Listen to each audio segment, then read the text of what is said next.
Please welcome our host for Goalkeepers 2023, Lily Singh.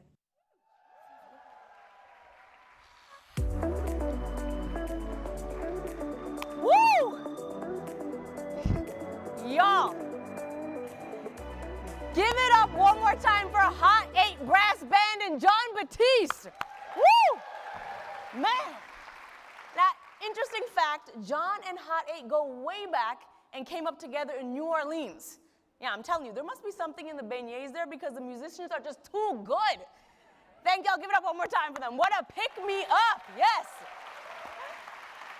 Good morning, everyone. Everyone in the front, everyone way back there. Welcome to Goalkeepers 2023. My name is Lily Singh, and I'm incredibly honored to be your host today.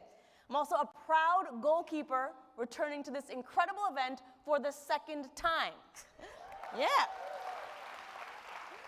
Which means they liked me the first time. And my two favorite things are improving the world and getting validation. In no particular order. So this is a really nice day for me. Yeah. Okay, enough about me though. Look at this audience, y'all. Seriously, take a look around, okay? No, stare at people, make them feel awkward. In this room, we have people from across the Goalkeepers community. Some of you flew in from Kenya, China, the UK, France, shout outs, Nigeria, India, all around the USA and more. It's like the further you travel, the louder you are. I appreciate that. And that means two things. Okay? There's a ton of global diversity, beauty, and varied experience here. And two, you're all jet-lagged as hell. Lucky for you, my personality can be best described as energy drink. Okay? Now, I want to take a moment to shout out everyone joining us on YouTube. What's up? Now, just to set expectations, look at me. The only thing we will be unboxing is great ideas. The only thing we will be DIYing is solutions. And I just want to set the record straight. Although several world leaders are about to be on this YouTube live stream, none of them are going to compete in a boxing match. Thank you for being here, and I'm 100% confident that you're sitting in your bedroom watching this also wearing a formal suit. Good for you. Now, if you've come to Goalkeepers before, welcome back. And if this is your first time, make some noise. We're delighted to have you here. So, let's get to why we're all here, shall we? Goalkeepers is a gathering to remind ourselves of the urgent need to reach the Sustainable Development Goals, or as we like to call them, the global goals, which were agreed to in 2015 by 193 world leaders. The goals are basically a game plan to end poverty, reduce inequalities, and tackle climate change. And there's a deadline, 2030. I know what you're thinking. Is that deadline EST or PST? Because we could really use those extra 3 hours. It's 2023, and we're at the halfway mark. But only 15% of the goals are on track. We're basically in the most intense escape room of our lives, and the clock is ticking, folks. But check it out, not all is lost. Because after all, most escape room teams don't have Melinda French Gates and Bill Gates on them. Am I right? Goalkeepers 2023 is going to show the parts of the future that are in our control. And that's why we're here today and why our theme this year is Imagine a World. Because we're here to literally imagine a world that's healthier, more prosperous, and equal. And we've brought together some of the world's greatest experts, thinkers, and leaders to tell us how to do it.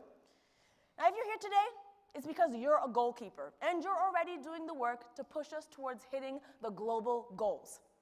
Progress is possible, but it's not inevitable. So we have to collaborate and partner with each other. And that partnership starts in this room and is more important than ever before. But let me take a minute to be real. Just gotta be real. I know some of you may not feel optimistic. Some of you watching at home may be rolling your eyes thinking, how are we ever gonna resolve issues that are so big?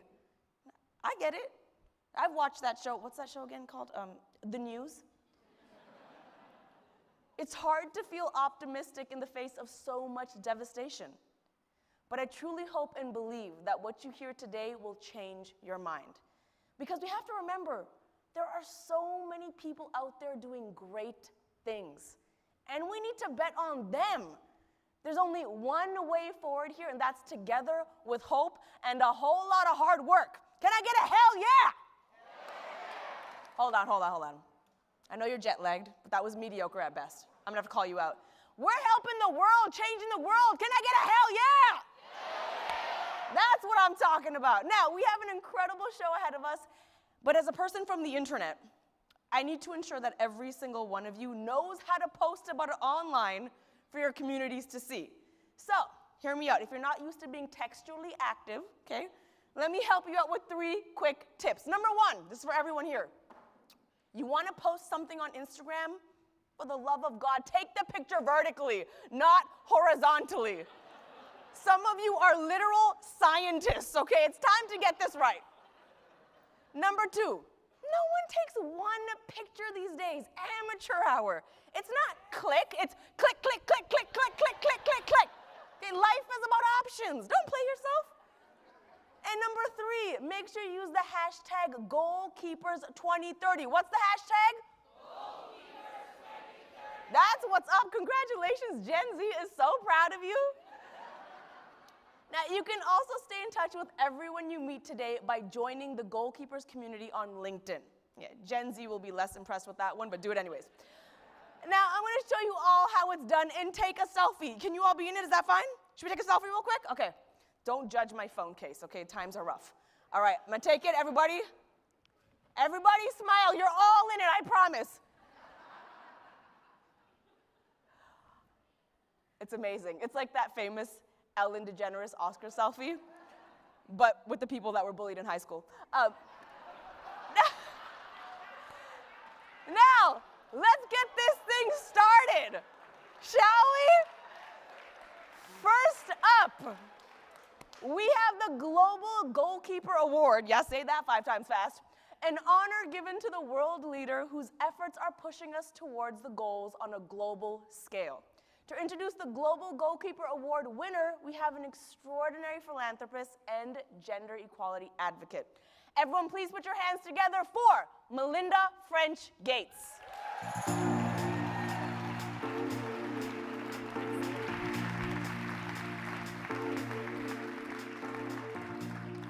Good morning, everyone. This past January, readers of The Lancet discovered a really surprising byline.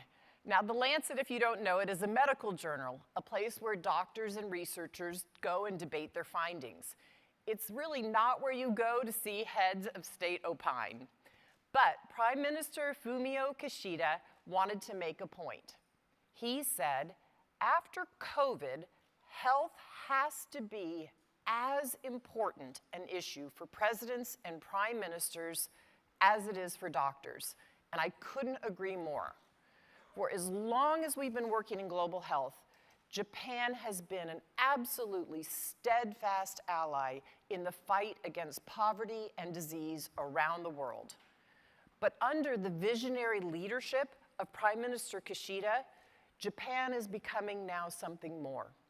It's a wellspring of ideas for how we can strengthen the world's healthcare architecture so more people can live healthy and productive lives.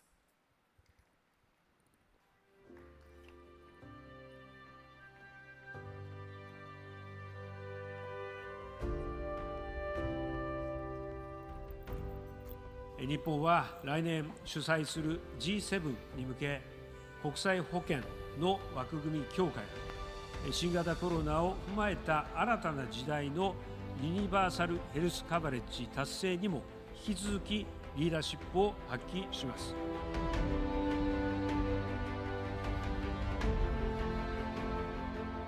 I will make steps towards a world without nuclear weapons.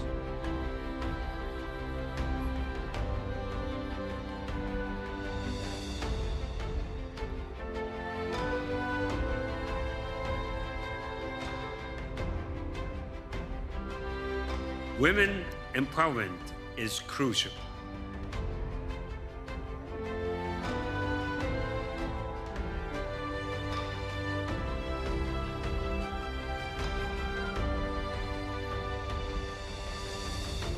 誰一人として取り残さない社会を目指す SDGs。Goalkeepers, please welcome Bill Gates.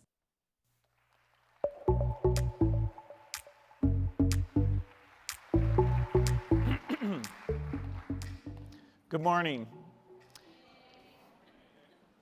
If we want COVID-19 to be the world's final pandemic, then we have to make big investments in preparedness, in new tools and teams that detect fast-spreading diseases before it's too late. I believe that someday, every leader from every country will get involved in making these investments. And when that happens, we'll owe a huge debt of gratitude to Japanese Prime Minister Kishida and his constant call for a healthier, more secure world. For that leadership and vision, I'm very honored to present him with this year's Global Goalkeeper Award. Please give a warm round of applause for Japan's Prime Minister Kishida.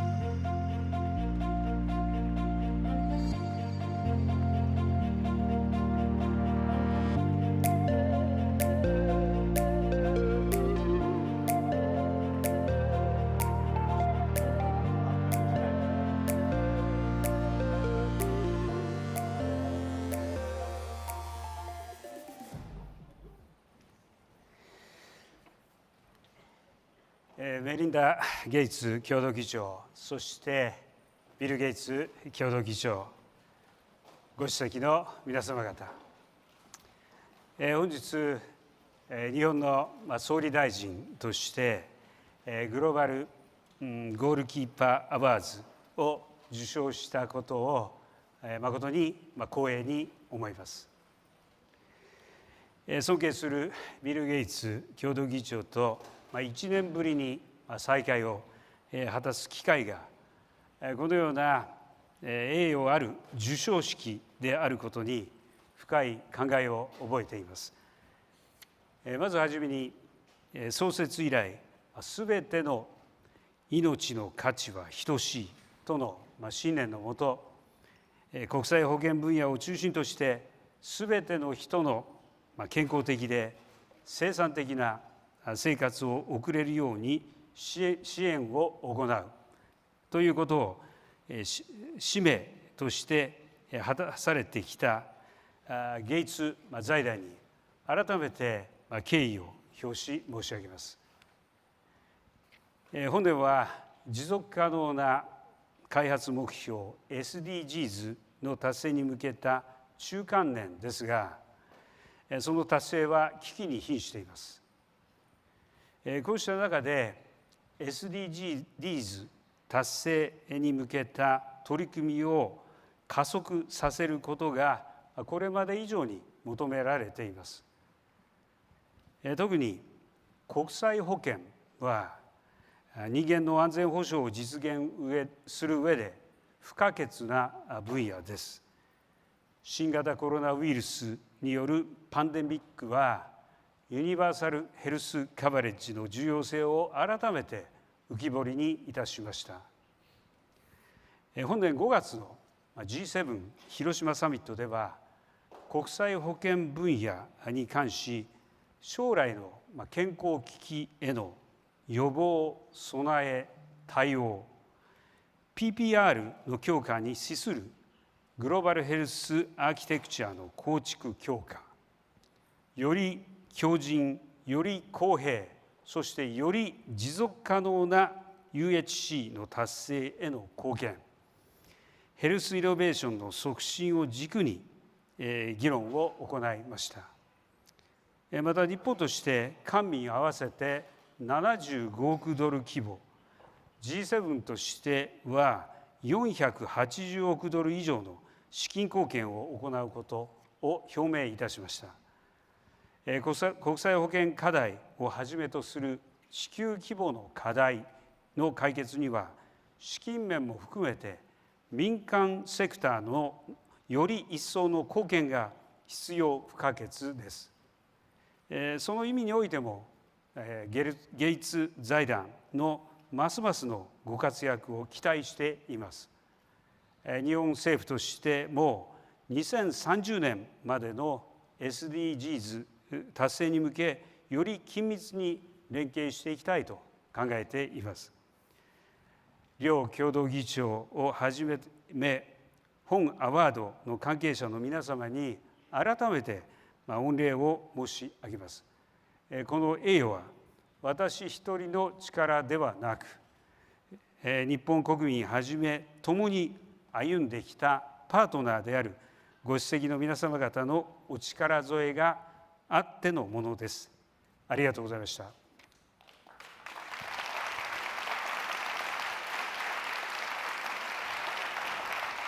こ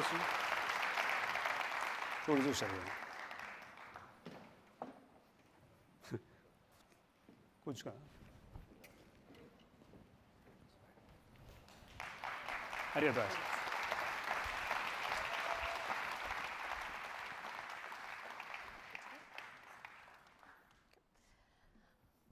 Y'all, are we having the best time or what? Is this not incredible? Congratulations, Prime Minister Kishida, on your Global Goalkeeper Award. And can I just say, I won a Teen Choice Award once, so I get it. Okay, I know how you feel. One and the same, baby. Jokes aside, thank you for your service and vision. Now, the work you're doing isn't just transforming the world today, but it will benefit the health of generations to come. Coming up on the Goalkeeper stage, we have a very exciting and important conversation that's going to be led and moderated by one of the greatest foreign affairs correspondents of our time. With a career that spanned decades, this journalist has covered presidential administrations, conflicts between superpowers, and become the commentator people depend on to dissect tricky political stories. With her unmatched career, it's no surprise that in 2019, she received a Lifetime Achievement Emmy for service to journalism. Okay, flex. And as a recent dispatch from a refugee camp at the Sudan-Chad border illustrates, this reporter has not lost her passion for critical stories. She's a main character on that show I mentioned earlier, The News. Goalkeepers, would you all please welcome our moderator, Andrea Mitchell.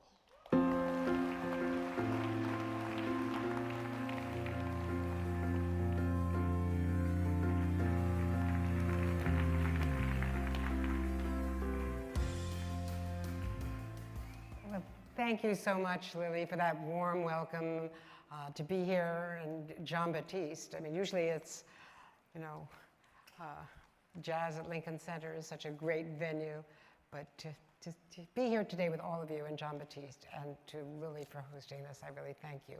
And to the Goalkeepers for hosting this great conversation. As Lily mentioned, I just returned from a region that graphically illustrates the importance of the work that you are here to do here today and in the future. It reminds us that progress is very difficult to sustain. It's not linear. 18 years ago, I reported on the civil war that was declared a genocide by the world, by the UN, by the US in Darfur. Ethnic cleansing and violence against women, well, that has reignited today, starting in April. As you know, people in many parts of the world are living healthier, longer lives. But in other places like Sudan, another generation of children are now dying of malnutrition and facing the violence that has plagued their parents and indeed their grandparents. Thankfully, leaders across sectors know that this does not have to be the case. That is what the Goalkeepers are all about. 4 of those leaders are about to join me here. Together, they represent the power of partnership between government and philanthropy that is saving lives. So please join me in giving a warm welcome to President William Ruto of Kenya.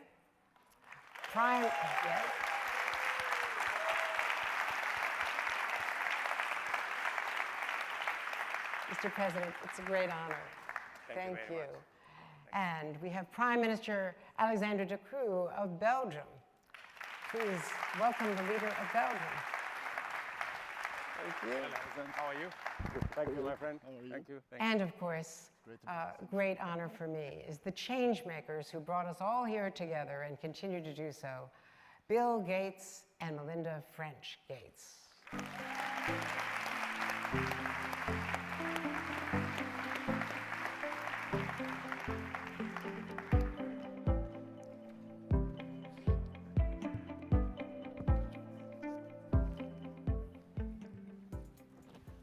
Thank you all. And thanks to Lily and Jean-Baptiste for waking us all up today. We don't have all that much time and we have so much to cover. The world, the Sustainable Development Goals, how far we've come, how far we still have to go before we reach that critical point in 2030. So let me start with you, President Ruto. Several leaders at the General Assembly, as I've been following the debates here, have been focusing on the global South and how in many ways, first COVID and then of course the war in Ukraine has left some countries in the global South behind, that not enough attention is being focused on that. And on these critical sustainable development goals, in particular of maternal health, of child nutrition, vaccination, of things that we know work. So talk to me about that. I certainly, as we just were saying, I witnessed, among the people I met, they were among 400,000 refugees now coming across the border from Sudan to Chad, and there are another 600,000 just in the last few months who have come to other surrounding countries, Mali and others. What are your concerns about how much we still have to achieve in reaching that 2030 marker? It is true that we are off track on the achievement of both SDGs and also climate action. And we came to the conclusion at our Africa Climate Summit that it is no longer possible to discuss development, SDGs, and climate separately, that these are one and the same. And if there is something we learned from the COVID, is that there is nobody who is safe. We can all be in trouble. That's such an important point. Let me just bring in quickly Prime Minister De Croo. So your country is, of course, the host country of NATO. I've spent a lot of time there over the years, but particularly since the war started. And I'm wondering, from your perspective, is there too much focus on Ukraine, on the military conflict, as critical as that is, to the future of the world, arguably, without enough attention to the global sustainable goals and to the global South? Well, first of all, conflict is development in reverse. And it's always been the case, and we see it now. And that's why conflict prevention has always been the goal. That is why we have things like European Union, United Nations, NATO. It's to do everything to prevent conflict, because what you lose during conflict is just time you can't make up, and we see it unfortunately again. I do not think that the conflict in Europe takes away our focus on the SDGs and on, for example, the importance of global health. And on our side, we've been working extremely well together with the Bill and Melinda Gates Foundation, for example, in sharing our knowledge. In the COVID period, came out that my country has an incredible expertise in producing vaccines. We are a vaccine powerhouse. We produce for the whole world, but we've seen that the African continent is for 99% of their vaccines dependent on the rest of the world. We've been sharing that expertise now, and through a company called Universals. We have now agreements in Senegal, in Rwanda, in Kenya, in South Africa, with a goal to have 60% vaccine sufficiency of the African continent. We think that's crucial. And that's how we work, in partnership and sharing expertise and making the world more dependent one on another, but not just in one direction. So on your question, yes, a lot of attention goes to the war, and unfortunately that war leads to unrest in the rest of the world. but it has not taken away our focus on working together with our partners and, for example, with our Kenyan friends. Melinda French Gates, let's talk about the role of women and maternal health and the critical nature of spending that is disproportionately not going to maternal health and child development and nutrition. And we'll dig deeper on this topic in just a few minutes, but the reason we're highlighting maternal health this year at Goalkeepers is it's one of the things that is easily preventable, and yet it's a tragedy to have 800 moms die in childbirth every single day. By the time we're done with this panel, 10 more moms will have died. So the investments that President Ruto, for instance, is making in the Kenyan healthcare system to make sure that the right things happen for moms and babies, that's what's going to keep us on track on these sustainable development goals. The world made huge progress on these goals before COVID, but COVID ravaged the health systems. And so we have to keep investing in moms because they're center of the family, and in their health because their health leads to the well-being of the family. Bill Gates.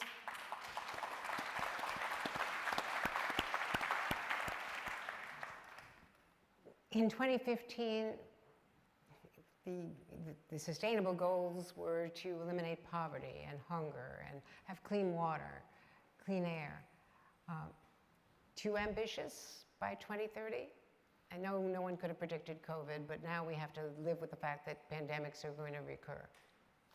Well, the SDGs built on the incredible success of the MDGs.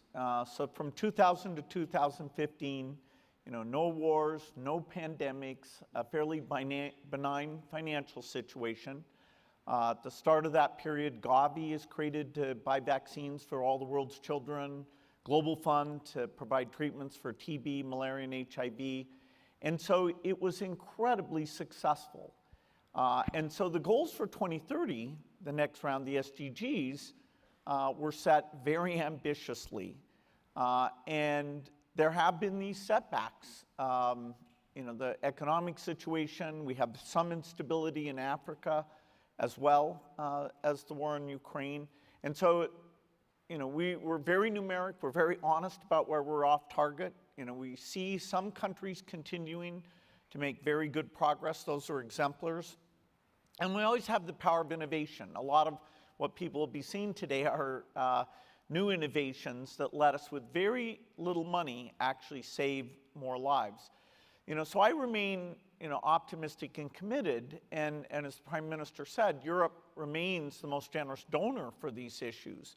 But, money is short. Climate wants money, Ukraine war, so many causes. And so we really do have to recommit to the SDGs and pick the things where we get the best impact for the finite money that's available. Well, let's talk about that. I want to get both leaders on that. Prime Minister, you wanted to comment, and then President. Yeah, I think, if you look at the global agenda, yes, we're off track, and we should say it and point it out. But the SDGs are still by far the most important human development agenda, and it's good that it's there. We're not on track, but it's good that it's there, and let's please not throw it away.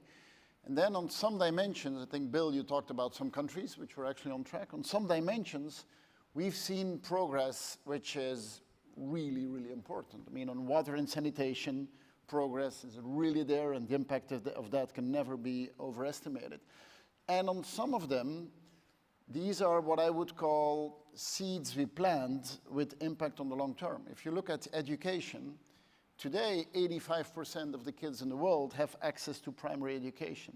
This is an incredible progress. And the impact of that, you do not see it today, but we will see it in 10, 50 years' time. So I think we're not fully on track, but on some dimensions, I am rather optimistic. And it should only encourage us to keep investing in it, knowing that it is hard work. And it is, we as a country love to work together with the Bill and Melinda Gates Foundation. You bring to us that power of innovation. That is something that governments are not very good at, and you stimulate it with that. Being focused on certain things, on eradication of polio, we work together on eradication of sleeping sickness. All that is great. What we need to do is work on the system, healthcare systems, education systems. I mean, that is something that is in our power. And I have to say, if I say we need to step it up, we need to step it up, it's all of us. I mean, it's organizations like Bill and Melinda Gates Foundations, it's governments, and it's the private sector as well. And that's how we will get there, by forming coalitions and keeping the ambition high. And President Ruto, you have made so much progress in your leadership. Talk to us about what from your perspective, what more we can do, philanthropy, other governments, in helping accelerate the progress. I think our position has been, we've had too much focus on the problem rather than on what possibilities there exist for us to craft innovative, creative ways of getting to the solution. We have challenges, correct, of resources, both for SDGs and for climate. But many countries, many low-income countries, are constrained by debt. And because of debt distress, and we talk about debt distress, 10 countries are already over the cliff in debt distress. About another 52 are highly at risk of debt distress. We are making the proposal that if we have at all to have the chance to be on track on both climate and SDGs, we need to support these countries, extend their tenure of sovereign debt, and give them a grace period. That's how they are going to have the possible chance to leverage resources for them to provide resources for development, for SDGs, and for climate action. Secondly, we need to rethink the whole architecture around financing. I think it is defeatist for us to assume that there is nothing we can do about the current financial crisis that is facing our globe. That's why we are proposing that it is possible for us to reform the international financial architecture, the international financial institutions, for them to provide additional concessional financing for us the same way we got together and found money using SDRs for COVID.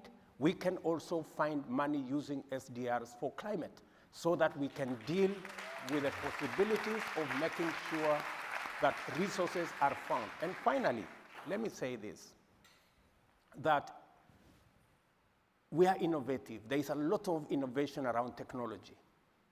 The current financial system was figured out in 1945. Are we saying in the 21st century we cannot figure out a financial architecture that is sensitive to the current situation, where we have vagaries of climate, where we have challenges of development, and where many countries are actually in huge debt? I say differently, we can figure out a different financial architecture that serves the purposes of our moment.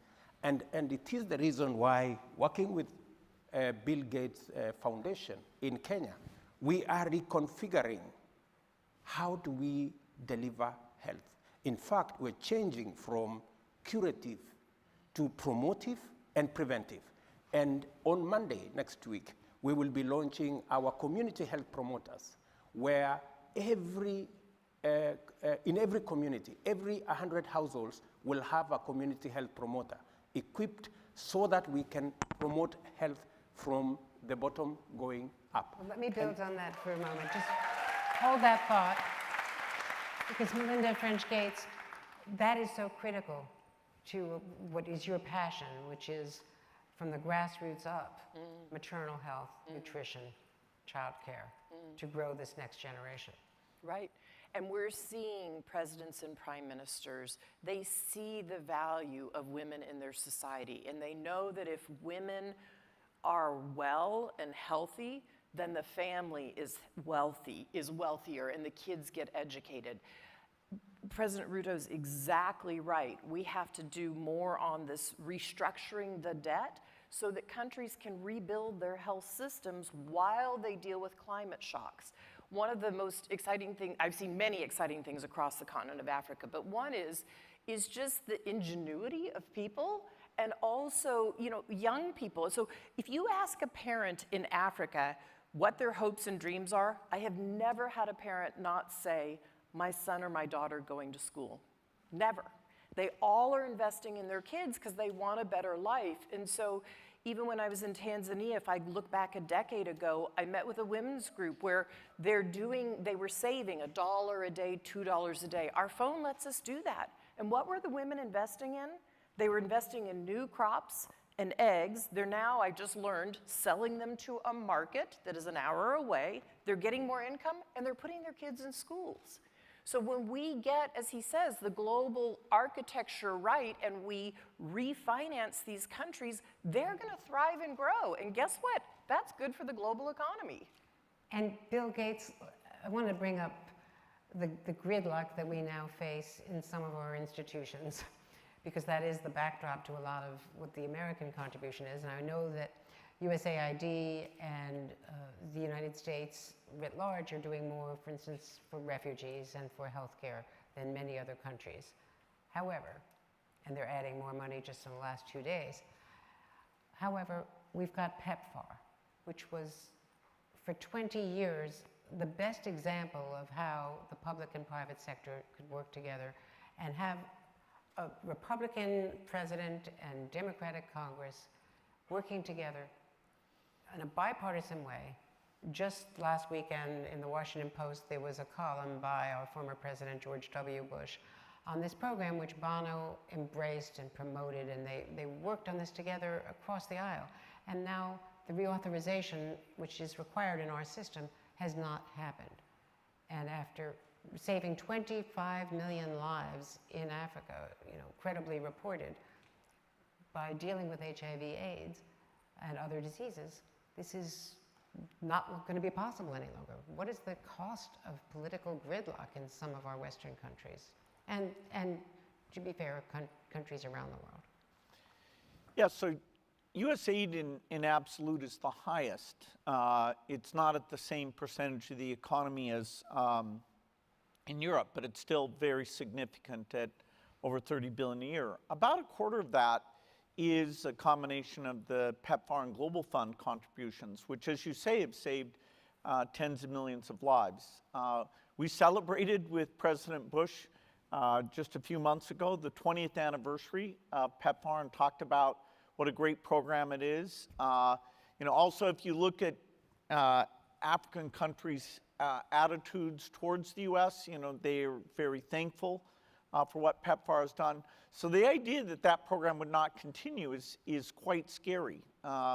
We don't have a cure for HIV, so the people whose lives have been saved, if they aren't getting their medicines on an ongoing basis, then they'll have active AIDS and they won't survive. So it's a shame that at least temporarily this is caught up in sort of a does the U.S. reach out to the world and help the world and some of those controversies. I think we'll overcome that because the U.S. has a lot to be proud on this one. But we're not back in that heyday, where Gavi and Global Fund were created. Our attention should get back to these very human-driven, saving mothers' lives type work, despite our political differences. Prime Minister Tikuru, I wanted to ask you about climate. This has been the hottest year in human history, according to any record. And we see what's happening with wildfires and floods and exacerbating, the human tragedy, now a refugee crisis. Mm-hmm. And there is criticism that the refugees from Ukraine are being treated more preferentially by the United States and some other countries than refugees from the global south. Can you deal with that? How do we equalize the treatment and give people the care that they need? I can only talk for my own country, and there it's definitely not the case. We've never had more refugees than we welcome in Belgium than today. Never, ever. And we do so. And because that's humanity. I mean, that's what we need to do. If people are fleeing their country because of conflict, because of oppression, or because of climate, we need to help them. We are under incredible pressure. A lot of European countries are. The solution is to stop that cruel lottery we see today in the Mediterranean Sea, where people are being pushed by human traffickers to just play on luck. I mean, will I get through the sea? I will have a life, and if I don't, I die. That human lottery is something which is unacceptable and which we need to organize in a better way. Now, it's hard. It's hard because public opinion is difficult in moments like this when we're under pressure and where there's a lot of instability, and that links also to the discussion on climate change, which is becoming more and more a debate and which is being questioned by part of the public opinion. Wrong, but okay, that's what we have to deal with. Still, if you look at the direction, and of course we've seen the wildfires and we've seen the extreme temperatures, but if you see the direction we're going, if we see the vast amount of investment that is taking place in sustainability and especially in sustainable energy, I am moderately optimistic. And there is a lot of analysis that says that 2025 will be peak CO2, which means after 2025, the world will, for the first time, start reducing the emissions of CO2. This is a major achievement. And I'm not saying this to say, okay, we're off the hook now, but it shows that incredible amounts of things are happening, and we see it throughout the United States. I mean, we're obviously happy that the United States has moved to the right side of the table with investing through IRA in sustainability and so on. And it shows what we are capable of if we work together and if we have the right goal. We're off track, but we're on the same direction, and we should keep it. And to turn it back to the conflicts we see throughout the world, in part of those conflicts is because that certain countries see the fact that we're going in the right direction as something which is threatening. Which it's making us less dependent on fossil fuel, for example. I think that's a good thing. Not everyone agrees on that. So we need to just make sure that we keep the focus and we keep continuing in that direction. And it's a difficult message because what we see is temperatures we've never seen and so on. But below that, the impulse, the direction we're going is the right direction and should only motivate us to do more and speed it up and show the impact that it can have. And it's now becoming, the markets are going to drive that as well, and that's why we're seeing the improvement with what's happening in the auto industry and in the oil industry, the fossil fuel industry. We have had a robust, energetic conversation ending on an optimistic note because I think our time has sadly expired, but I want to thank principally Melinda French Gates and Bill Gates and the Goalkeepers for bringing us together today, and of course His Excellency President Ruto and His Excellency Prime Minister De Croo of Belgium to have leaders involved. This is the partnership between philanthropy and government, the private sector, and the media has a role to play in keeping the attention focused on what is working as well as what is not. So thank you all so very much for letting me be part of this. I appreciate it. Thank you. Thank you very much. My family were all Peace Corps volunteers.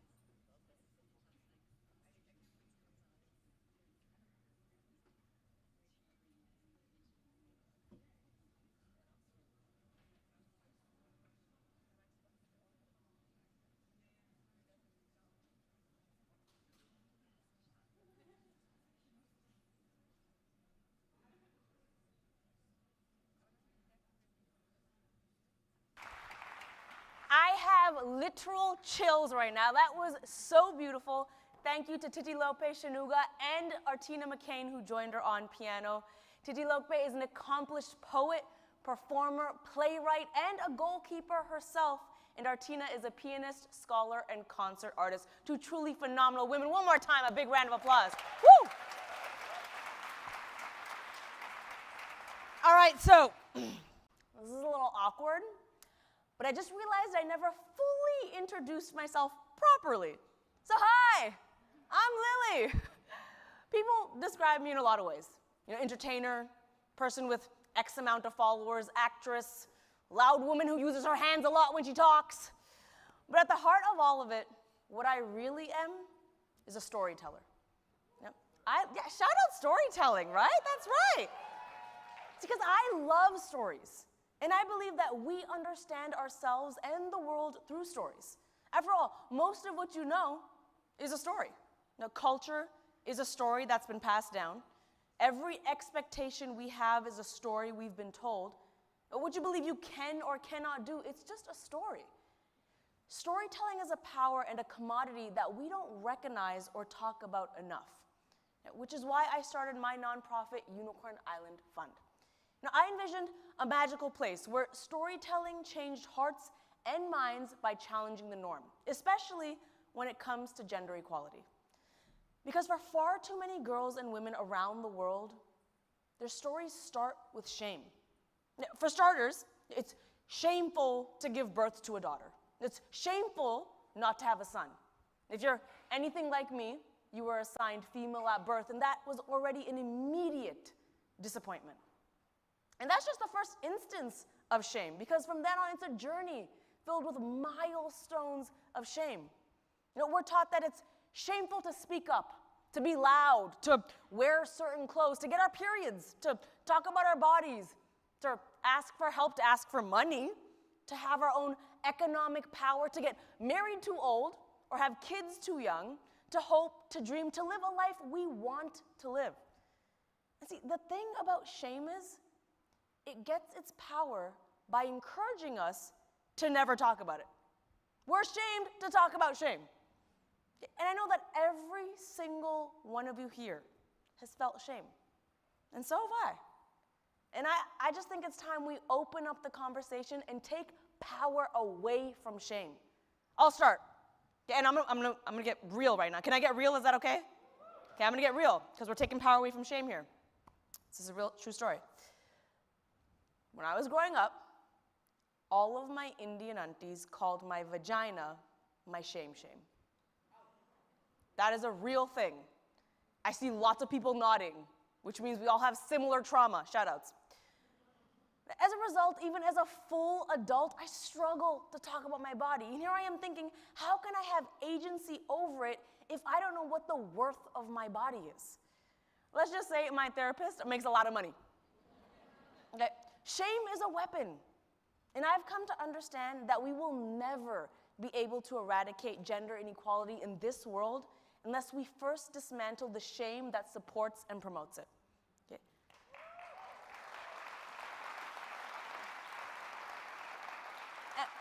We have a lot of work to do at Unicorn Island Fund. Insert segue here. We also have a lot of work to do on maternal health. Nailed it. It's the topic of our next session, led by a woman who is literally on my vision board. That's right. Tell me you're a millennial without telling me you're a millennial. I'm talking about the one, the only, the iconic Melinda French Gates, and it's hosted by CNN correspondent Abby Phillip. We'll hear about how maternal health impacts women's lives. During the sessions to come, there'll be stories of hope and inspiration. But there are some stories specifically about newborn and maternal health that involve loss. So for any reason this triggers any negative emotions, we want you to feel free to take a moment if you need one. First, here's a short film that underscores how deeply personal and urgent this issue is for women across the world. A round of applause for that incredibly powerful film. It is really an honor today to join all of you to take a deep dive into the transformative topic that we all are focused on today. And that's the opportunity that we all have to improve women's health, and in doing so, to grow women's power. Now, that incredible video is a reminder for all of us that we do not have a moment to lose. As a journalist, I work on stories that remind me all the time of how far gender equality remains out of reach for our generation, right here in this country even. And it seems like every day we hear about another topic, another health or economic trend that is going in the wrong direction.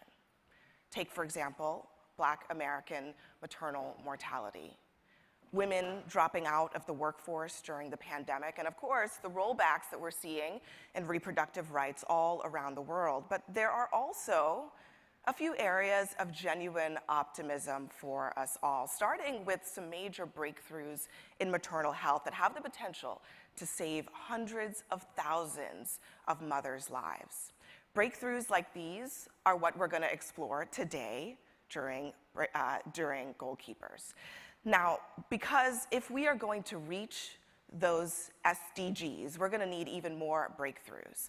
So let's start by closing our eyes, everyone, and let's imagine a world in which women are not just physically healthy, but they are professionally healthy as well. What does that world look like? There's so many steps that we can take to make that a reality for all of us, and to take us a little bit deeper into the data and help us figure out how we get from here to that better world that you all just imagined. Please join me in welcoming Melinda French Gates.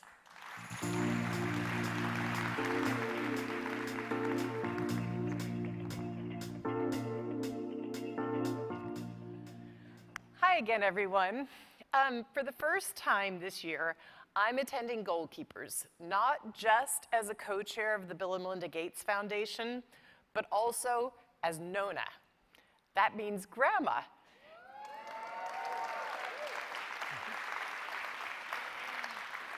Because in February, my daughter Jen gave birth to a daughter of her own.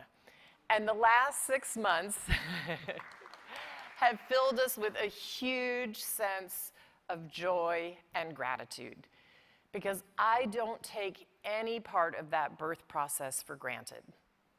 I've met too many families like the ones we just saw in that incredibly moving video. You know, families who were anticipating a new child, a sibling, a grandchild, and instead they found themselves mourning a daughter, a mother, a partner. Statistically, the day a woman gives birth is the most likely day she is to die.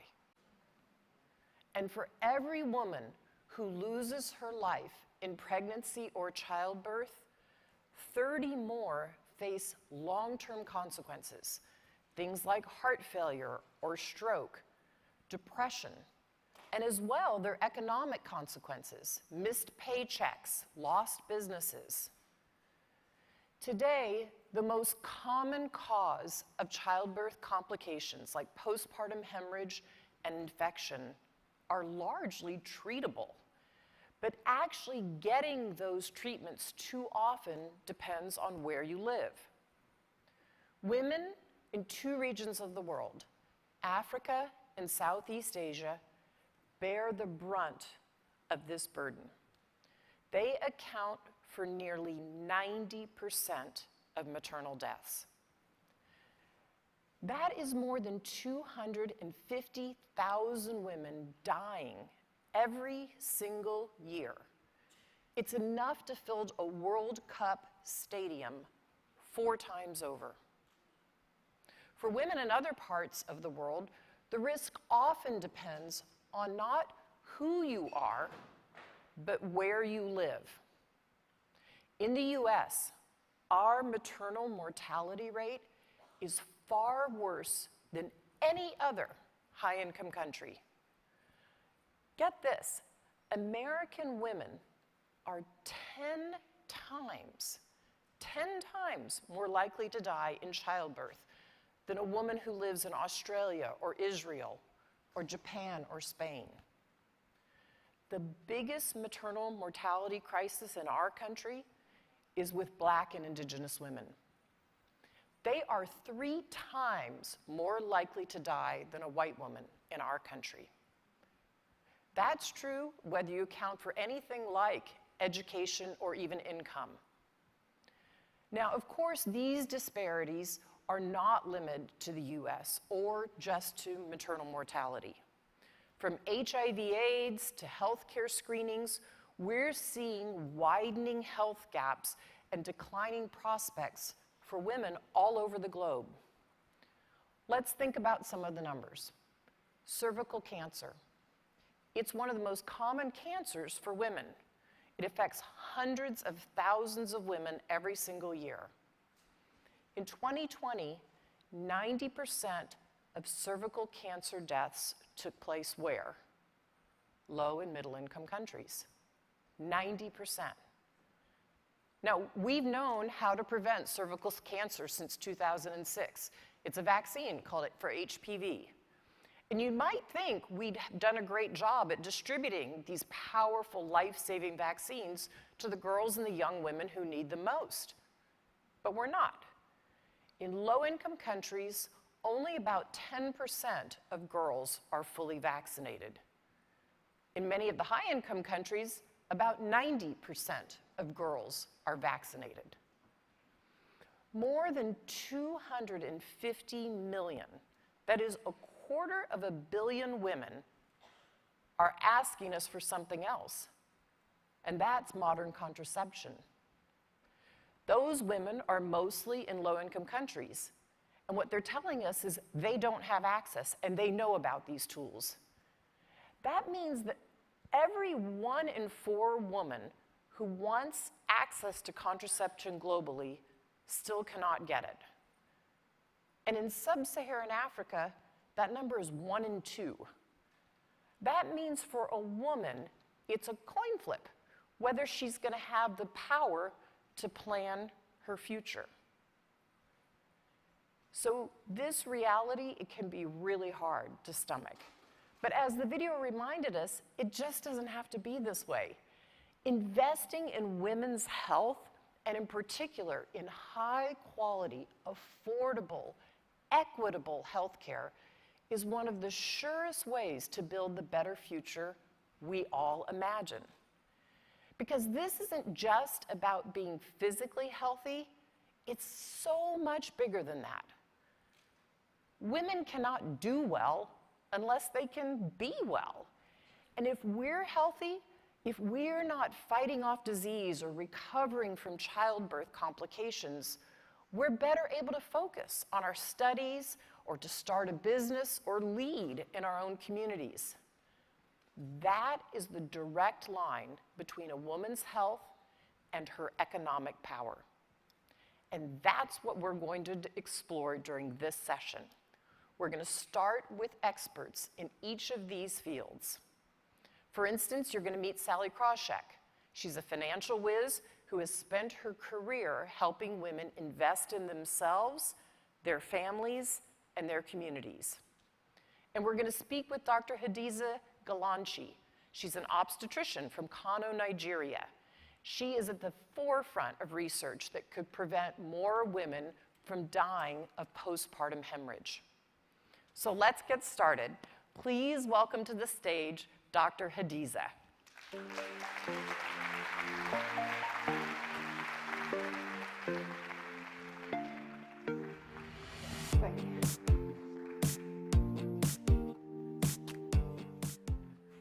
Hello. I come from Kano, Nigeria. Kano is a beautiful place with rolling hills, colorful festivals with horses and music, and warm, diverse people.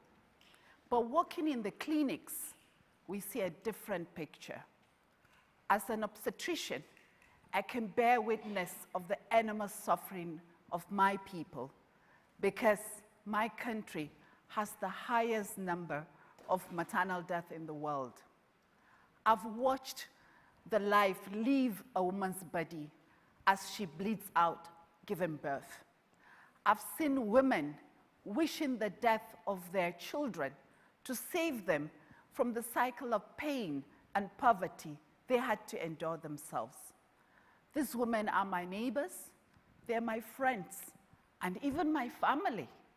My first cousin, who I love dearly, is one such woman. She came to me for her 4th pregnancy. She had already delivered 3 healthy babies with me. Early in her stay, her blood pressure spiked. So my colleagues and I decided to induce her for normal labor. And she went into labor, normal practice.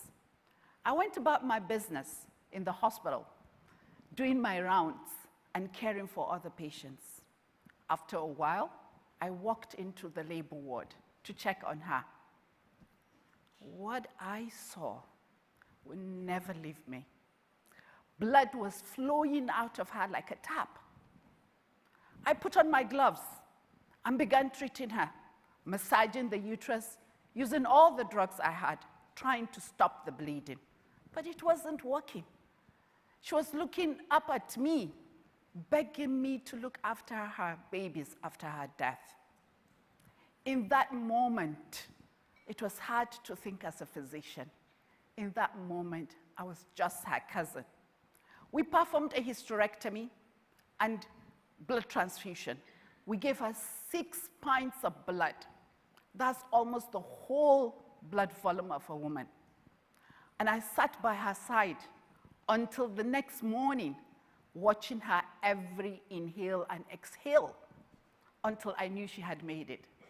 Not everyone is so lucky to have a family member who is an obstetrician. I couldn't stop thinking about how unfair that was. That's when I realized something. I could save 1 or 2 lives at a time as an obstetrician, but I could save 100,000 lives by becoming a medical researcher. I decided to focus my research on areas that affect the lives of women, such as postpartum hemorrhage, PPH. That is what my cousin endured. It is the #1 cause of maternal death, not just in Nigeria, but all over the world. Postpartum hemorrhage means losing more than half a liter of blood within 24 hours of childbirth. 14 million women experience this every year, and approximately 70,000 die from it. In a study we called Emotive, my fellow researchers and I discovered that half of the women who have PPH are never even diagnosed. That's because healthcare workers are busy and struggle with how much blood loss is too much blood loss. The solution to this is almost shockingly straightforward.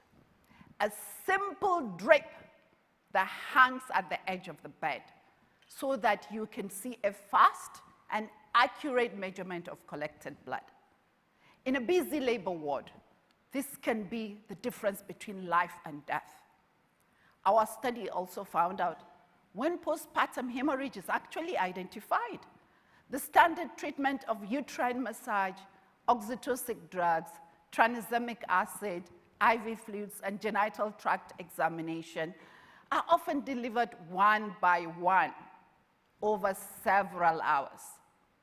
We asked ourselves, why don't we bundle these interventions, administering all the 5 at once?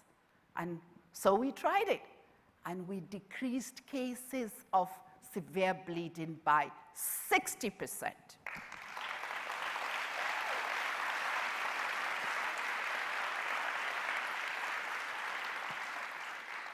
Often, we didn't need anything complicated to save lives, just a drape and a change of protocol. But these simple changes have huge benefits, life-saving benefits.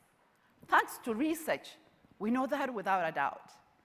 Imagine a world where these treatments are available in every one-room clinic, every labor ward, and every hospital. How many mothers would be saved? That's the work that is left for us to do. And I hope we can do it together. Thank you.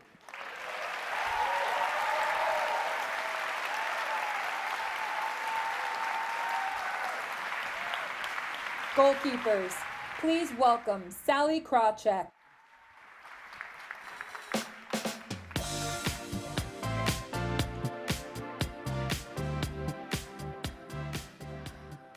Good morning, everybody. How are you? Good. So my first real job on Wall Street was being a equity research analyst. There, I learned to research investment options, think long-term, and take calculated risks. If a proposal came across my desk that could spur growth all around the world, tackle entrenched poverty, diversify businesses and governments, boost donations to nonprofits, and supercharge our fight against climate change, it would have been a no-brainer. You don't need to be an equity research analyst to see that. Right now, an investment like this is staring us right in the face. It's an investment in women's health and women's wealth. I see it every day as founder of the Ellevest platform, an investing platform for women. Health and wealth are intertwined and interconnected. It's probably no coincidence they're separated by just one letter. When you're healthy, you can work and create wealth. When you have money, i.e. you've got wealth, you can afford high-quality health care. But when you're missing one or both, things can unravel. Try getting to the doctor if you don't have paid sick leave, like some of the 58% of women who work in the informal economy, numbers that are far larger in places like sub-Saharan Africa and South Asia.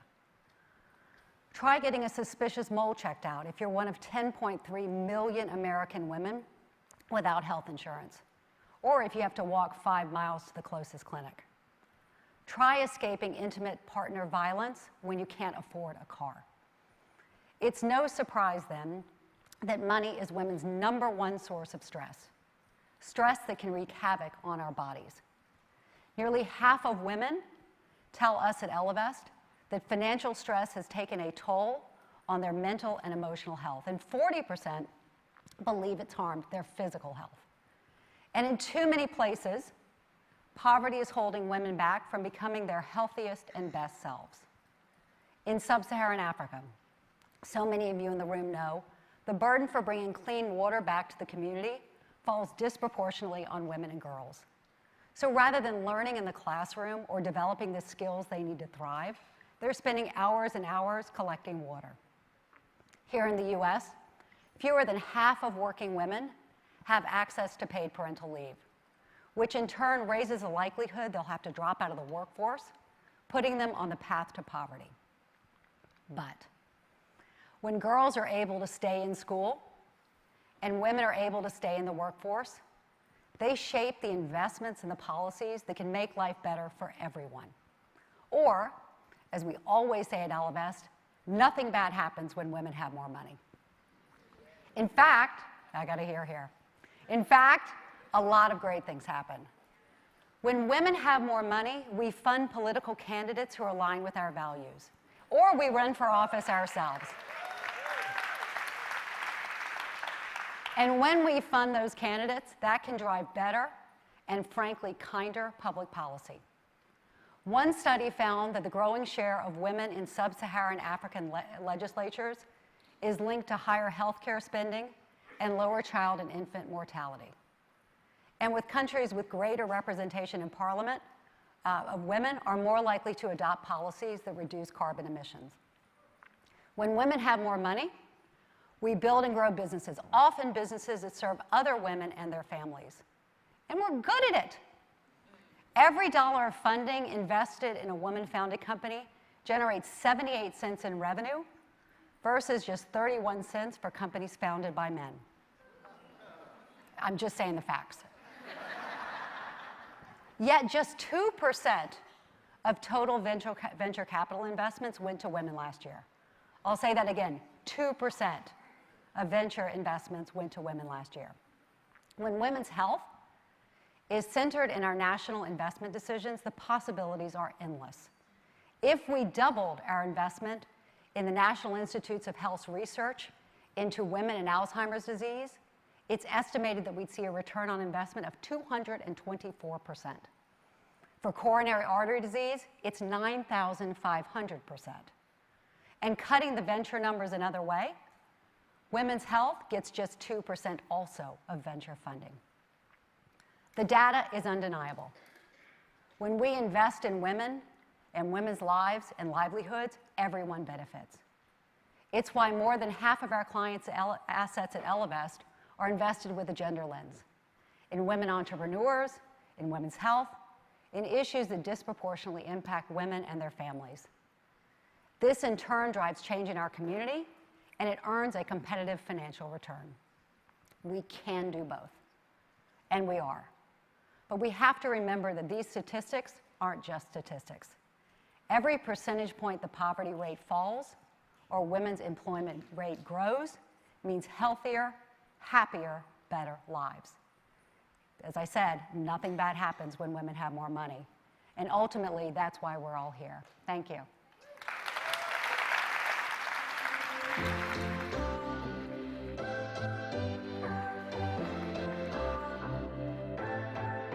You heard what she said. Nothing bad happens when women have more money, right? Pay them and allow them to earn money, and we'll be in a good place. So, unfortunately, we cannot snap our fingers and fundamentally strengthen that link, though, between women's health and their economic power. We have to deal with these structural and social barriers. So often, though, it starts with long-standing gender-based cultural norms that exist in every single society. These are ideas that are deeply rooted in who we are, who we think we are, who others think we are, and they constrain women's ability to make decisions about their health and also about their financial futures. So today we have three incredible speakers who have all worked to break down these social barriers for women all around the world. So please help me in welcoming to the stage an old friend of mine from back in college, David Senge, and two new friends, Yetunde Oyo Oyelowo, and also Padma Lakshmi.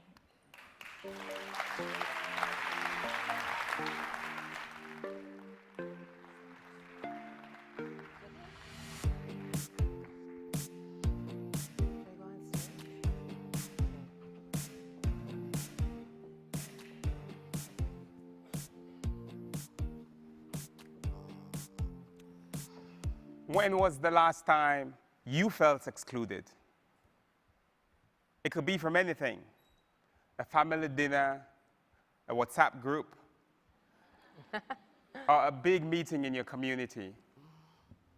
We've all experienced it. How did it feel? Now think about this another way. When was the last time you excluded someone else, even if you did not intend to? It's not a comfortable feeling. And that's why we all have a responsibility to create a society that actually works to bring people in. A society built on what I like to call radical inclusion. Radical inclusion means taking extraordinary steps, radical steps, to transform our attitudes, our systems, and our society so that everyone can contribute in the way they choose. In my home country, Sierra Leone, I've seen how hard this is. But I've also learned that it can be possible. In 2019, I was thrilled to join President Julius Maada Bio's cabinet as the Minister of Education. I was inspired by his vision of free schooling for all children.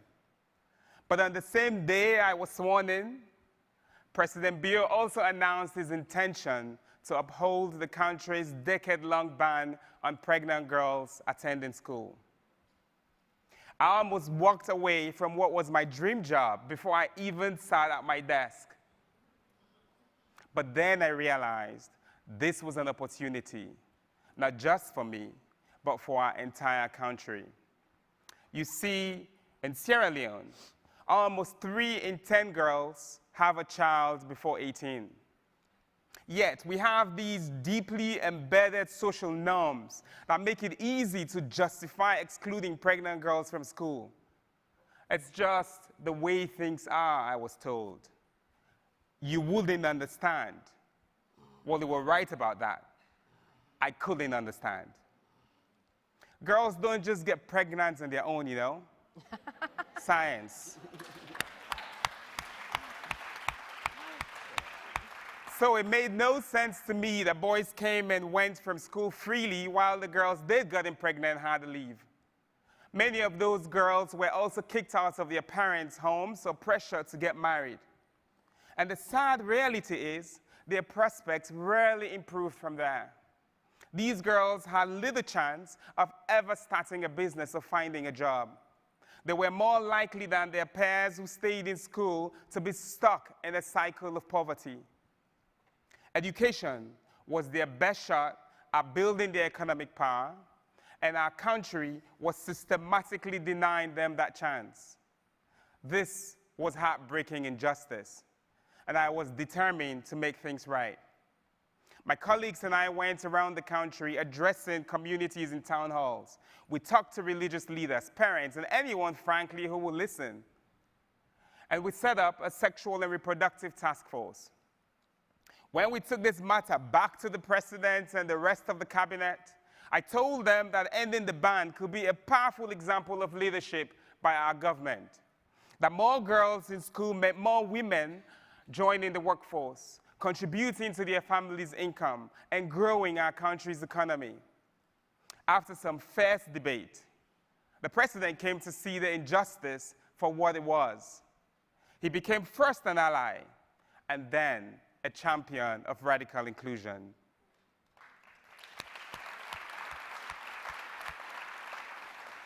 In 2020, Sierra Leone began welcoming pregnant girls back to the classroom.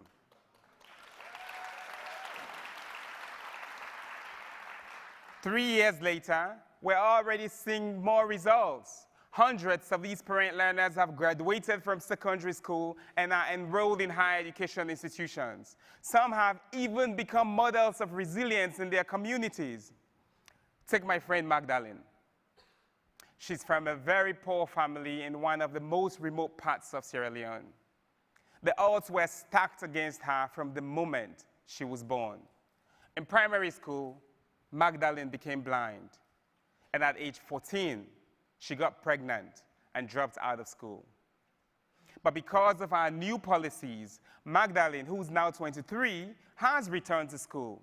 She will graduate next year, and she's already helping bring more parent learners like her back into the classroom. Magdalene is a perfect example of why when you educate a girl, you don't just build her power, you also develop a nation.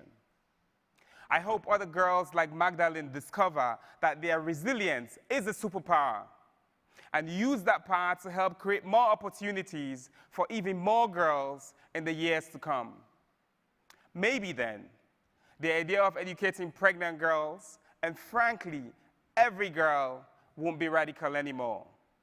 Maybe it will just be the way things are, and we will all be better for it. Thank you.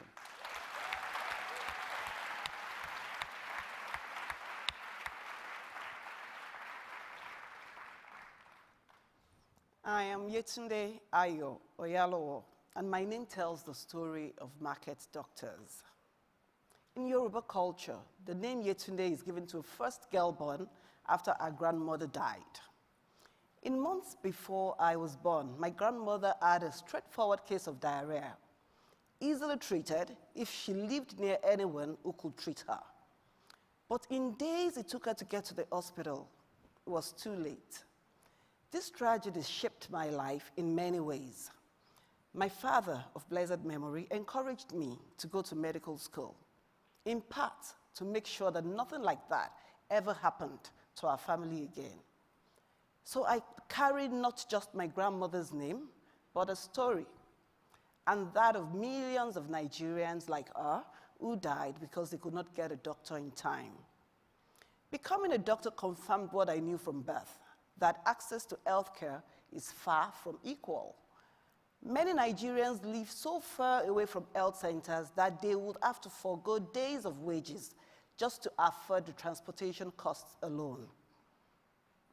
When I became a doctor, fewer than 5% of Nigerians had health insurance. And today, more than 70% of the population works in the informal sector, where health insurance is even out of reach. Often, people are turned away at hospital doors or leave the hospital before they recover because they can't pay. It's a painful fact. Money keeps people alive.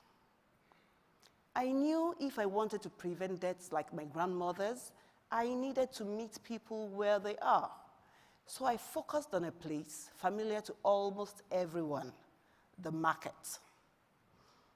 Electricity isn't always reliable in Nigeria, so we shop for perishables about 3 times a week. Nigerians get everything at the market: food, clothing, furniture, and we also find connection and friends there. So I thought, why couldn't people add healthcare to their shopping bags? I knew from my training that preventive care like blood pressure readings and diabetic screenings will make a huge difference for most people. It could even save lives. So underneath a canopy, sitting on a folding chair, my team and I welcomed our first patients. We called ourselves market doctors.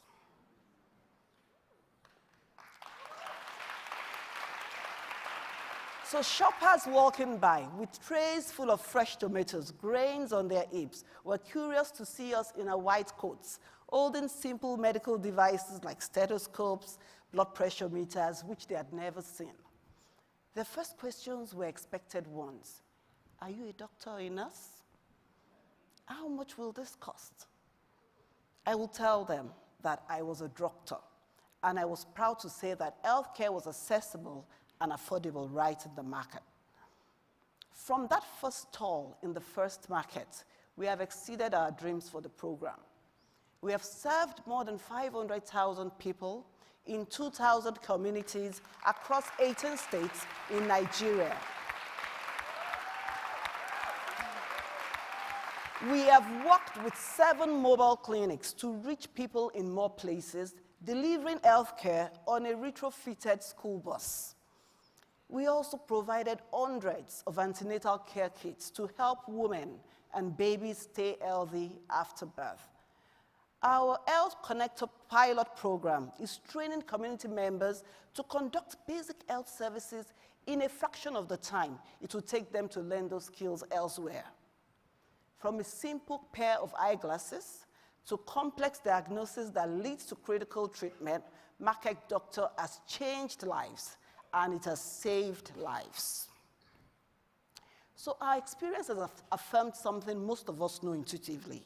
Better healthcare for women means better health for those they love. So many of the market doctors have a story of treating a woman one day and seeing her return with her husband and children the next. Some 70% of our visitors to our outreach events are women.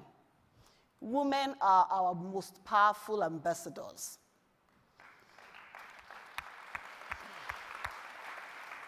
Looking back, I am heartbroken that I never got to meet my grandmother. But I'm also encouraged that because I know there are grandmothers holding their granddaughters right now because of the care they received at Market Doctors. That's why I'm going to keep growing Market Doctors as much as I can. I hope you will help women rewrite a new chapter in their family stories too. Thank you.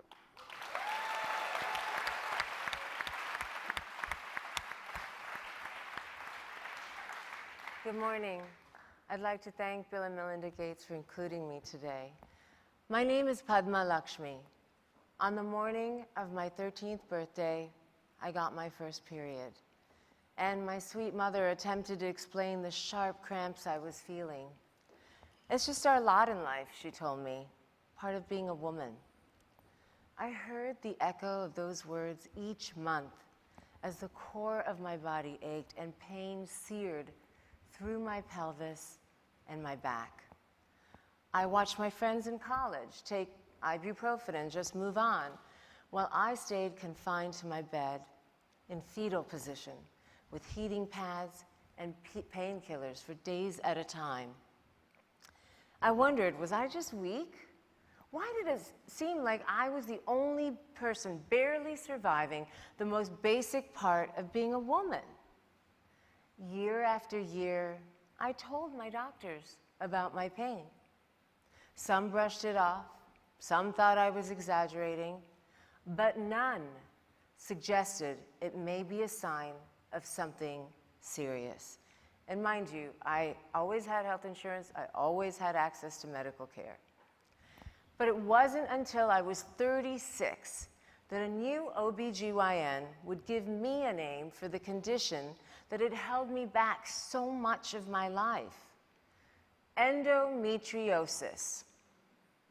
Instead of expelling uterine lining during my periods, as it's meant to, my body reabsorbs it, proliferating layers of tissue that choke my reproductive system like weeds growing in a garden.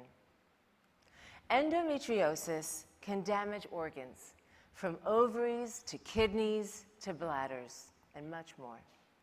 It's one of the leading causes of infertility and makes childbirth much more dangerous. And although most people couldn't actually pronounce it a decade ago, endometriosis affects 1 in 10 women of reproductive age. So when you see my face, I represent 190 million women worldwide who are being held hostage by pain and suffering in silence. But we aren't going to be silent anymore.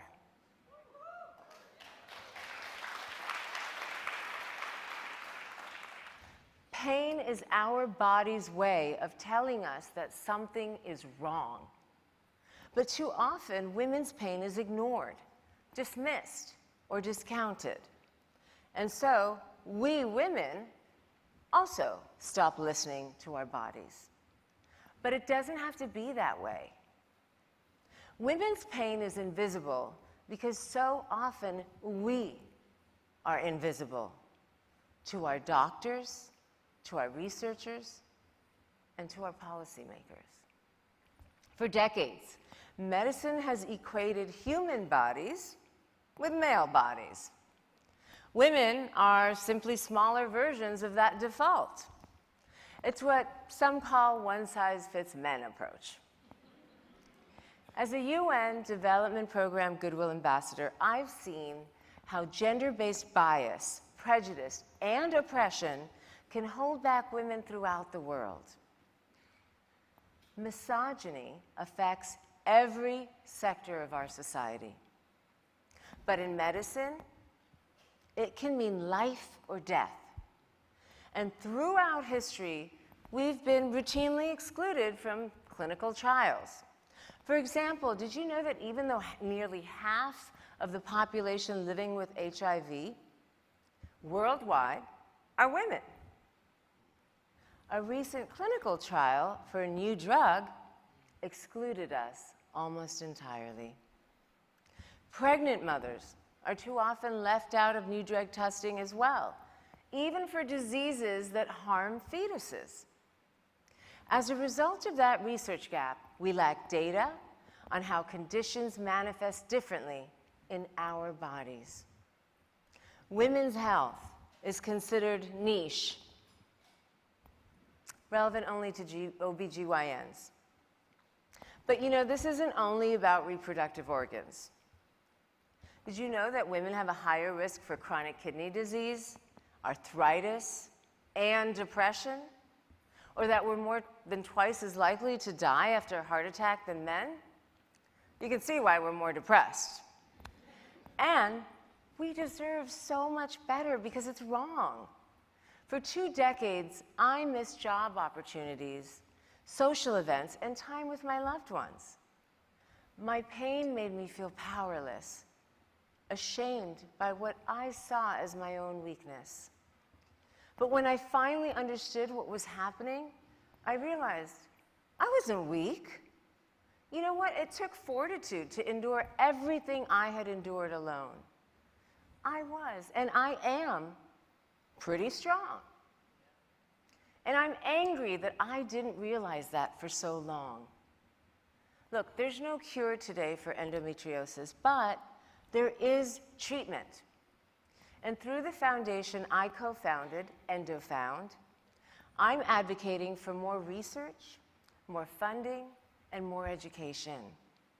And more support for women around the world so they don't have to face this either on their own. I'm here to ask you today to join me, please, in fighting for more research on issues that affect all of women's health. As women who deserve answers, and men who I know care about justice. Get mad. Get involved.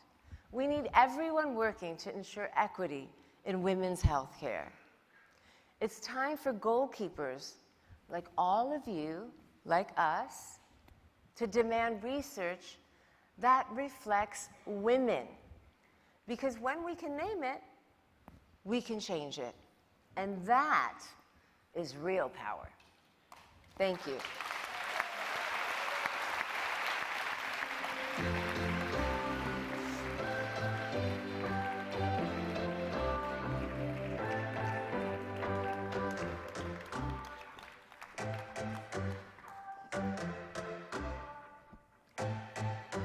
Now, those were some powerful messages and a call to action for all of us. We can't change this on our own, but one of the surest ways that we can build some progress at scale, which is important here, is by investing in women, investing in their skills, investing in their capital, investing in their potential. Today, we're going to talk about some fresh, new ways that people are really tapping into all of that potential that we know is out there. So please help me in welcoming three remarkable women, including our moderator, Phoebe Gates, Carly Kloss, and also Catherine Finney.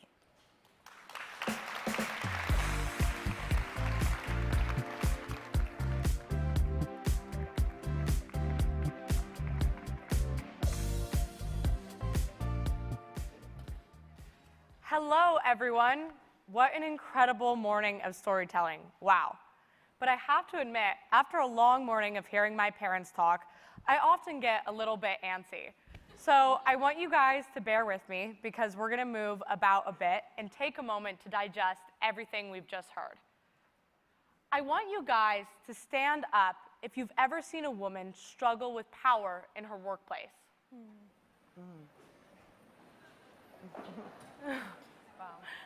Wow. Now stay standing. I did say bear with me. I want you to stand up if you've ever seen a woman struggle with power at home. Now stand up if you've ever wanted to do something about it. Okay, you can all sit back down. Thank you so much. I often think, though, we're wondering what exactly can we do about it? We're about to dive deeper into that question and our relationship with power as women and how we can all together go about strengthening it. And we're so lucky to be joined today by Carly and Catherine, two people who are doing exactly that and using their power and potential to change what they want to see in this country by investing in women and girls. So let's dive right in.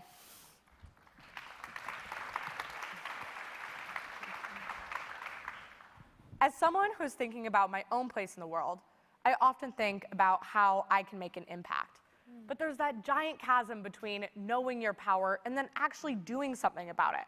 So Catherine, this is a question for you.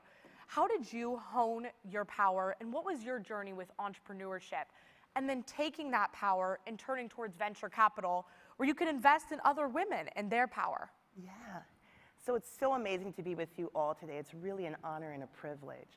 And so I started my journey in entrepreneurship very early. I had a grandmother who was a seamstress, and I sat at her feet as she continued to build her company. And then I started my very first entrepreneurship venture in the 4th grade. It was a lucrative friendship-based business where I cornered the market in Minneapolis, Minnesota. But then that led to a lifetime of building, and I consider myself a builder. And so when I became an epidemiologist and I came back home from spending abroad, I started this blog way before blogging became a thing in 2002 and sold that company. And during that process, I saw how difficult it was for a woman like myself, a black woman here in the US, to raise money for my company. It was virtually impossible. And in fact, I was told directly to my face that I would not be able to raise any money because I was a black woman. And of course, me being who I am, I said, okay, whatever, dude. And so I built my company and I sold it and started an organization called Digital Undivided, which I later transitioned from and started Genius Guild, which is a venture fund that invests in exceptional black founders who are building incredible companies. And so from that, I really learned the definition of power. My background as an epidemiologist, I think of power in terms of the science definition, which is time times effort. And if that was the case, and as black women, I would be like the most powerful person in the world. But really, power is your ability to influence who gets to participate, who gets to win. And I get to do that every day with Genius Guild.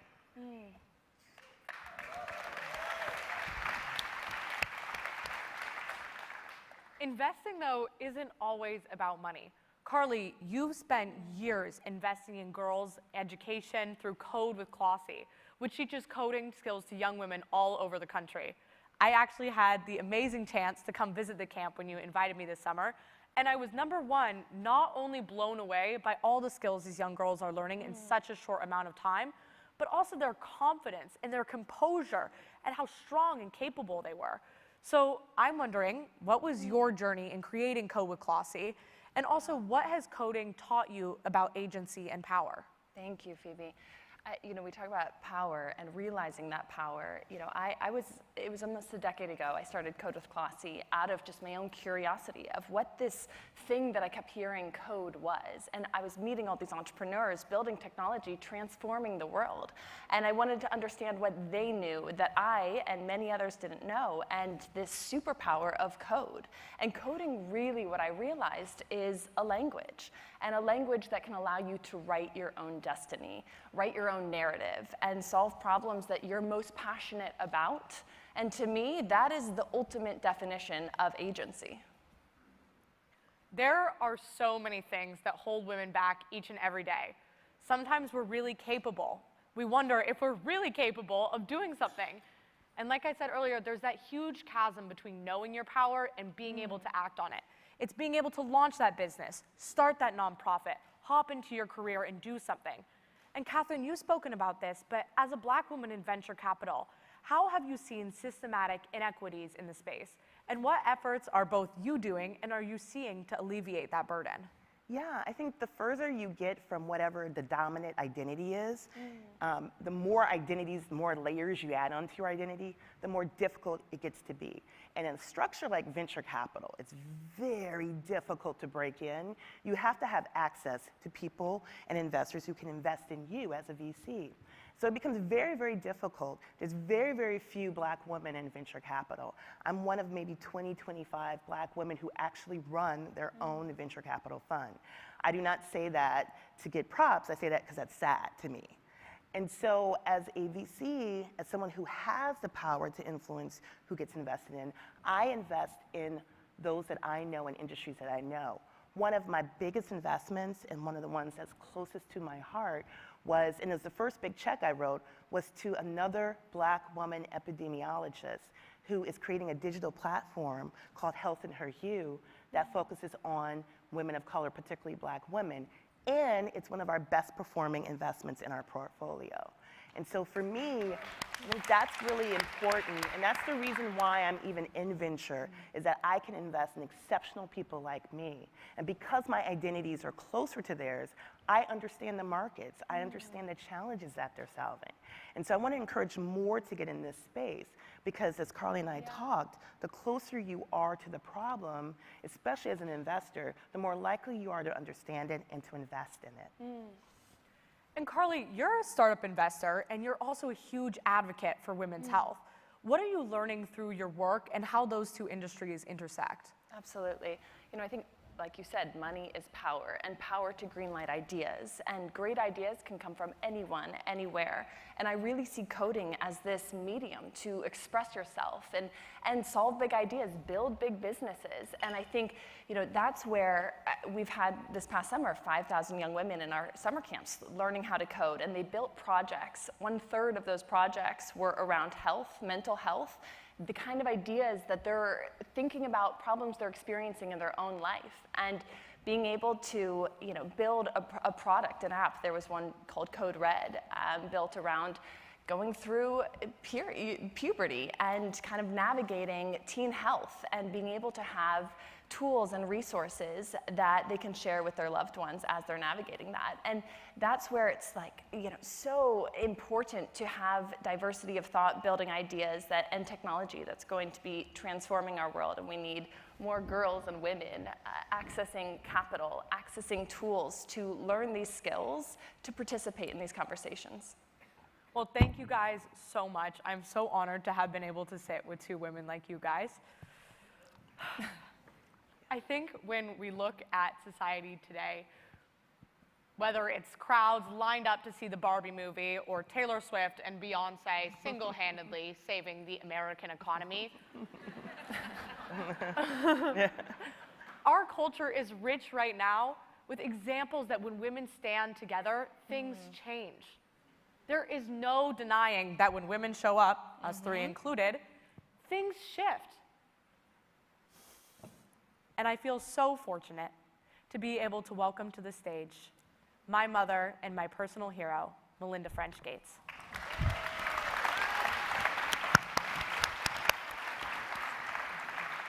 Thank you.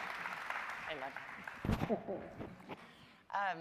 The greatest joy of my life is not only being a grandmother these days, but I have 3 children, Phoebe, Jen, and Rory, and them thriving is just an unbelievable joy to me. So, and thank you all for everything you shared today.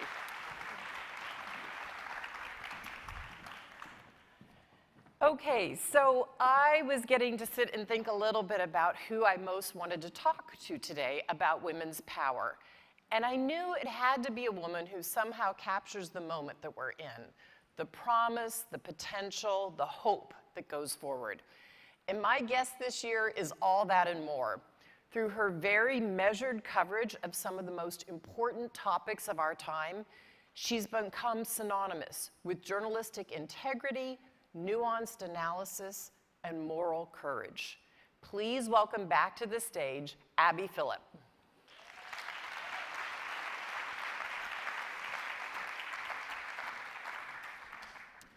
Hi. That was so kind of you. So I wanted to speak to Abby a bit about power because she's come into a very powerful role at CNN this year. But before we do that, who told you growing up that you could be somebody in the world, and how did you get that message? Well, first of all, Melinda, thank you so much for having me here and for those incredibly kind words. It really is an honor to be here. But to answer your question, literally, my earliest memories have always been of my parents really expecting me to be anything I wanted to be. I really do remember as a young child, I actually grew up, I was born here in the United States, but I grew up in Trinidad and Tobago, which is where my parents are from. Some Trinis in the room. And my parents did not come from great means by any stretch of the imagination, but I do think that it was because when I was so young, they made the decision to start a family here that I always knew that there were no limits to what was possible for me. And I've carried that with me really my whole life. But being in the United States in some ways has shown me how many other people, how many other women, how many other Black women don't have that sense of possibility. And that is perhaps the greatest barrier that we face as a nation, is allowing every young child to feel like there's something for them, that they're destined to do something, to fulfill themselves and to fulfill a role in this world. I was lucky enough to grow up in a household as well. My parents were, my dad's engineering salary wasn't going to send all 4 of us to college, but they wanted us to be college going. And my parents said, we will take on the debt and you can be anybody you want to be. And I think it's such a powerful message as a child to receive. You clearly you grew up in a family where they said you could be anything. What happened when you went out into the world? Have you faced obstacles along the way, or has it just been smooth sailing all the way along? Well, it has not. It has not been smooth sailing. Look, I think that one of the realizations that I've had is, as a journalist, I'm comfortable in being in a place where I know that there's a lot that I don't know. I have to live in that space. And sometimes I think that I'm able to do that because I've actually had to move through my entire life that way. Going from a public high school, public education, to Harvard, where I went as an undergrad, it was a culture shock. And the culture of success in this country and how to break into it, hearing Catherine talk about women VCs and how do you get into that meeting? Oh, maybe it's not a meeting. Maybe you just run into this person at the golf course. And all of those secret things that people who know, when you don't know, you have to find out. And those obstacles can be really prohibitive for so many people. I'm so grateful that I did not allow them to be prohibitive for me. There were many, many, many points in my life where I felt so out of my element, so unable to navigate those waters because I just really didn't know what I didn't know. And I always tell people, but especially young women and women of color especially, who want to break into journalism, who want to break into anything, the number one thing that you can do is to keep going. Just keep going. Because most of the other people that you're comparing yourself to, the only difference between you and them is that they don't allow self-doubt to stop them from moving forward. Wow, that's a powerful message. You also have a young daughter now. And one of the things that I think was incredible role modeling was you took your full leave. I did. And that's not easy to do when you're reporting on the news that's this 24/7 cycle. Talk a little bit about why you did that and also what you think it says to other women. I did it for me. I want to start there. I wanted to be with my child. I wanted to be with my daughter. I felt I wasn't ready to go back at 3 months. I know that so many women do at 6 weeks, at 3 weeks. It's ridiculous, actually. And they don't have the choice a lot of times. They don't have a choice. Yeah. It's ridiculous. But I'm lucky enough to be in a position where I could have done that. But I also thought to myself, look, I had all of the anxieties that professional women do about leaving the workforce, about what that means for my career, about how I would have to rebuild, about whether people would forget about me, about whether I would lose momentum. I left to have a child at what I thought was the height of my career at that point. And I was afraid, but I also thought about all of the women who I worked with, who had less power and agency even in my workplace, who would look at what I was doing and the choices that I made about my time and make choices about what they can do and what they should do. And I really believe, honestly, I took 5.5 months, almost 6 months. It felt like the right amount of time. And I really believe that women need that time, and I wanted to model that.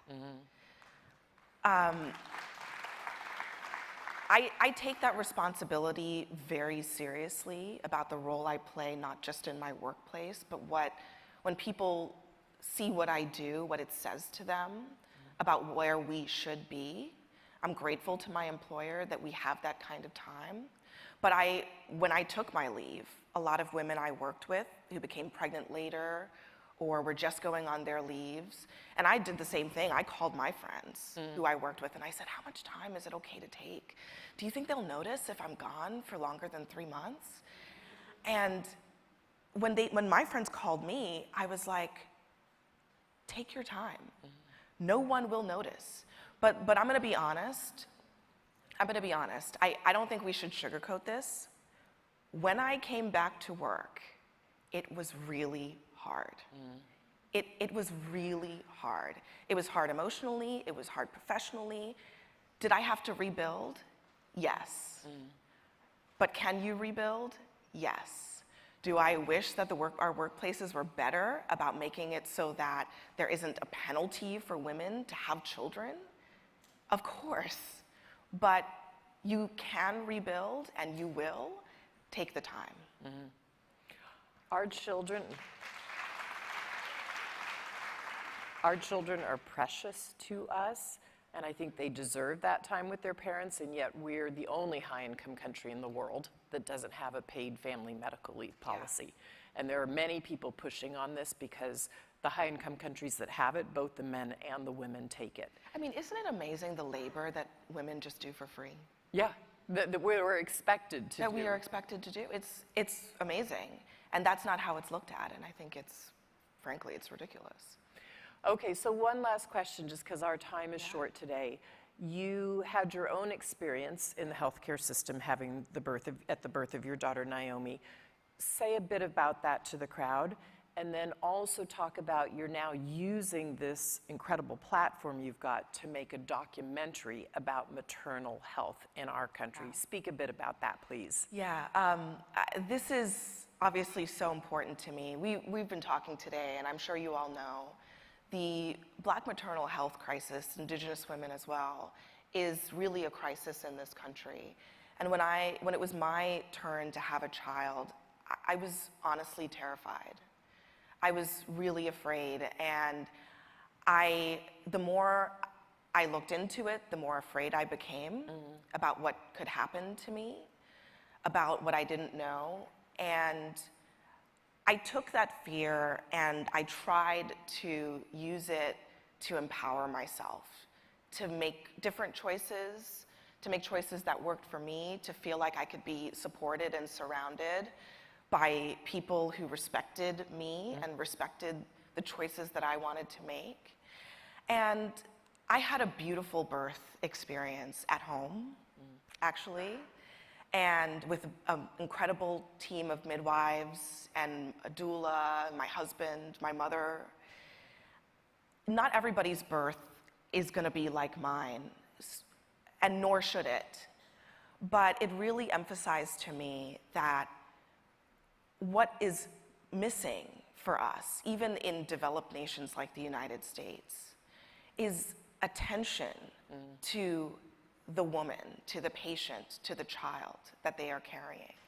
And so we're working on a piece, and it is about the maternal health crisis, but really I would like to tell people, it's about the light at the end of the tunnel.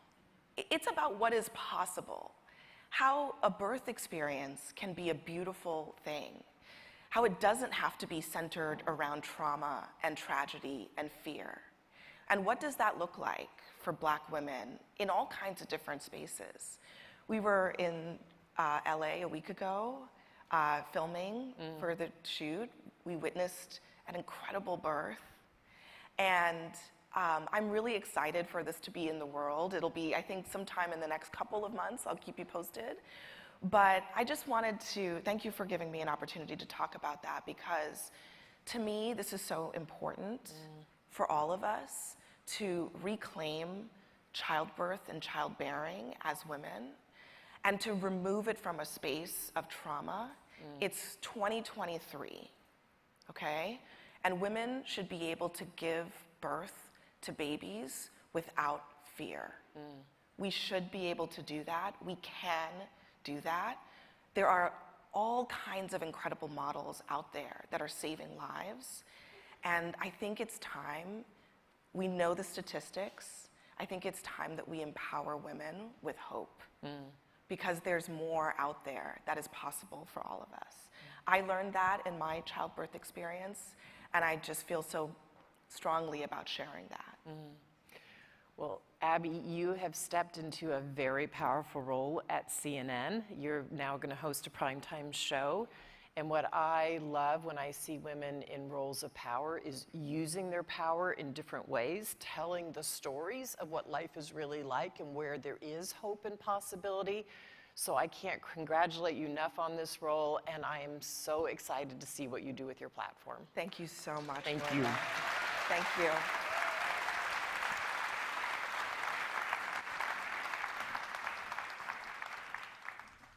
Back crying, just taking notes. Give me a yeah if you feel inspired. Yeah.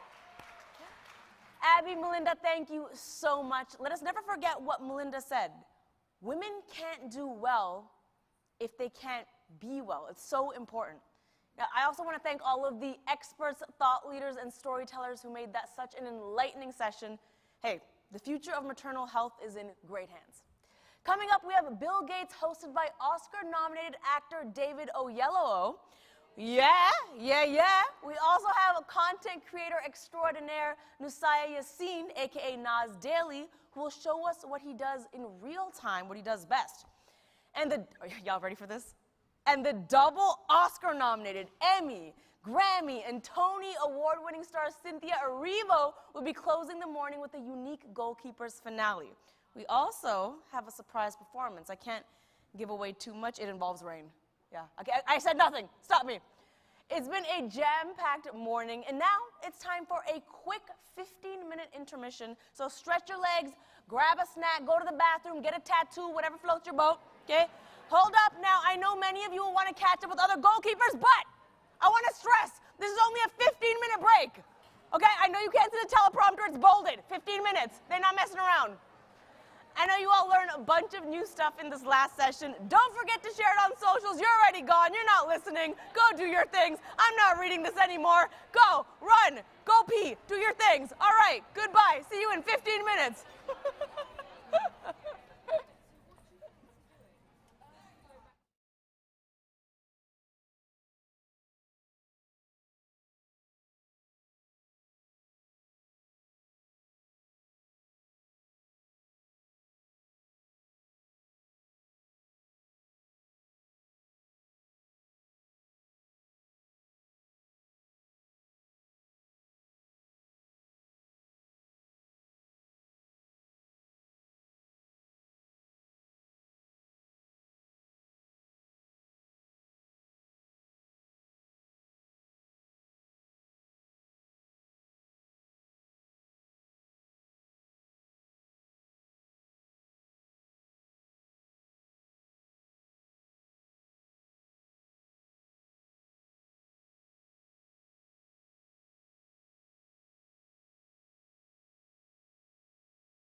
3 minutes. One more time, please, for Femme Fatale. Woo! That was amazing. That was great energy to start the day. How are we feeling today? All right, the energy is somewhat there, still there. I hope we can lift it up for you guys. My name is Loyiso Matenga. I am from South Africa. Oh, okay. All right, take their passports away. But they can attest that South Africa is currently going through an energy crisis where we have scheduled rolling blackouts every day. So I'm here in New York City to charge my phone. It's expensive? Yes. But progress is not cheap. Which brings me nicely to our theme for today, which is, it's all about the Benjamins. It's all about the money, baby. And we're halfway through to 2030, and we're only on track to 15% of our goals. If we've all been saving for a rainy day, it's safe to say, as the kids would say, it is raining, raining. And not in a hip-hop video kind of way. And right now, we need to be spending the money right now. If we don't, by 2030, there will be 575 million people still living in poverty. Some might describe that as not great, but we can be great. So, what's missing? One thing we know is that the price tag for achieving the global goals seems hefty. And contrary to popular belief, especially on TikTok, you can't just manifest money. I have tried. Good news is there's already enough money to go around and jumpstart the progress on the global goals. So, what is it that's missing then? We've got the money, we've got you guys here doing the things. We need more courageous leadership across the public, private, and philanthropic sectors who are sitting on all the cash, all Scrooge McDuckly. We need to upgrade the current global financial system and build a fairer and more dynamic model to meet the challenges of our time. Plebs like myself can also get involved by reducing our consumption of Avo toast sandwiches. Millennials, the guilt is with us. You know, we started that mess. We need radical change at an international level. But we also need to change at a corporate and community level, because there's no amount of money that will bring about the changes without all of us who can do something getting stuck in. We can all get involved, and you're about to find out just how. First up, to help us understand why development finance reform matters and what it actually means, please welcome onto stage somebody who is the CEO of the Gates Foundation, the 2023 most enviable abs on men's health, Mark Suzman, and the Executive Director of the African Center for Economic Transformation, the effervescent Mavis Owusu Gyamfi. Warm round of applause, please. Thank you very much. Thank you for joining me and making me look important. We've heard a lot today, and I think an important quote that was said was by the President of Kenya, President Ruto, who said, we need to rethink the whole architecture of financing. And I'll start with you, Mark, with why is that important? Well, I actually have two even better quotes from this morning's sessions, which I hope you got. One was from Yetunde, who said, money saves lives. And the other was Carly, who said, money is power. And the two together, that's what we need. We need money that is spent on exactly what we've been hearing this morning, and we'll hear a little bit later on this afternoon about the tools and interventions that do that most fundamental thing, help save mothers and children's lives who otherwise would die of completely preventable causes. And the current financial architecture, which is a big, ugly term which makes you think of sort of structures, is actually just as simple as Should the world be putting money where it matters most? And where it matters most is saving human lives. And currently, as you've heard, particularly because of the COVID crisis, but through a lot of other challenges, we are not, as a world, putting our money where our mouth is. Our mouth has said the SDGs are a core set of commitments by every global leader to every single citizen on the planet, and we're not paying up, and we need the financial system and the financial architecture, which is the big banks, the big agencies, to step up. Well, yeah. 3 people like that. It's one more than like my abs. So what does that mean in practice? I'm going to ask you, what does that mean in practice on the ground in communities, especially in Africa, where I need to charge my phone? So what it means in practice globally is this. We need to move money from where it is sitting unutilized to where it is most needed. And it also means we need to stop draining money from where it is most needed to where it is not needed. So that's simply what it means in practice. I agree with Mark. We have a global financial architecture that's outdated. We're talking about a system that was built at a time where most women in this room could not vote, could not get a job, or open a bank account without a man's permission. We're talking about a system that was built when most of Africa, actually, were colonies of Europe. How can it be fit for the world we live in today? But for me, what we need now is we need voice. We heard President Ruto. And if we had voice as Africa, it would be very simple. You would hear 4 things from us. We need more concessional finance. Not go to the G20 and say we need more concessional finance, but nobody actually commits the additional finance. We need a debt framework that is fair, one in which interest rates are fair, one in which we can restructure when we need, and one where, when an existential crisis happens, we can actually pause our payments. Thirdly, we need richer countries to release assets they are sitting on and not utilizing it, and pass it preferably through the African Development Bank. Whoop, whoop. And finally, look, we are not a problem to be solved as Africa. We are part of today's solution. So, get us in that green room, let's talk, let's agree the solutions together, and we will ensure we are leaving a better world for our children. You don't, we will be a problem. Simple as that. Excellent. I'm glad you gave that answer with that passion. Mark, I'm going to ask you now, what does that mean for us goalkeepers? And how can this community get involved in making this, what seems to be very far away change, actually happen? Well, first and foremost is use your voice and in every possible way to call out the fundamental injustice and unfairness of the current system. What you heard from President Ruto, what Mavis just talked about, this is not just an Africa issue, even if so many of the problems are most acute in Africa. This is across large parts of Asia, Latin America, other parts of the world. We have well over 50 countries paying more in debt service than they do in health.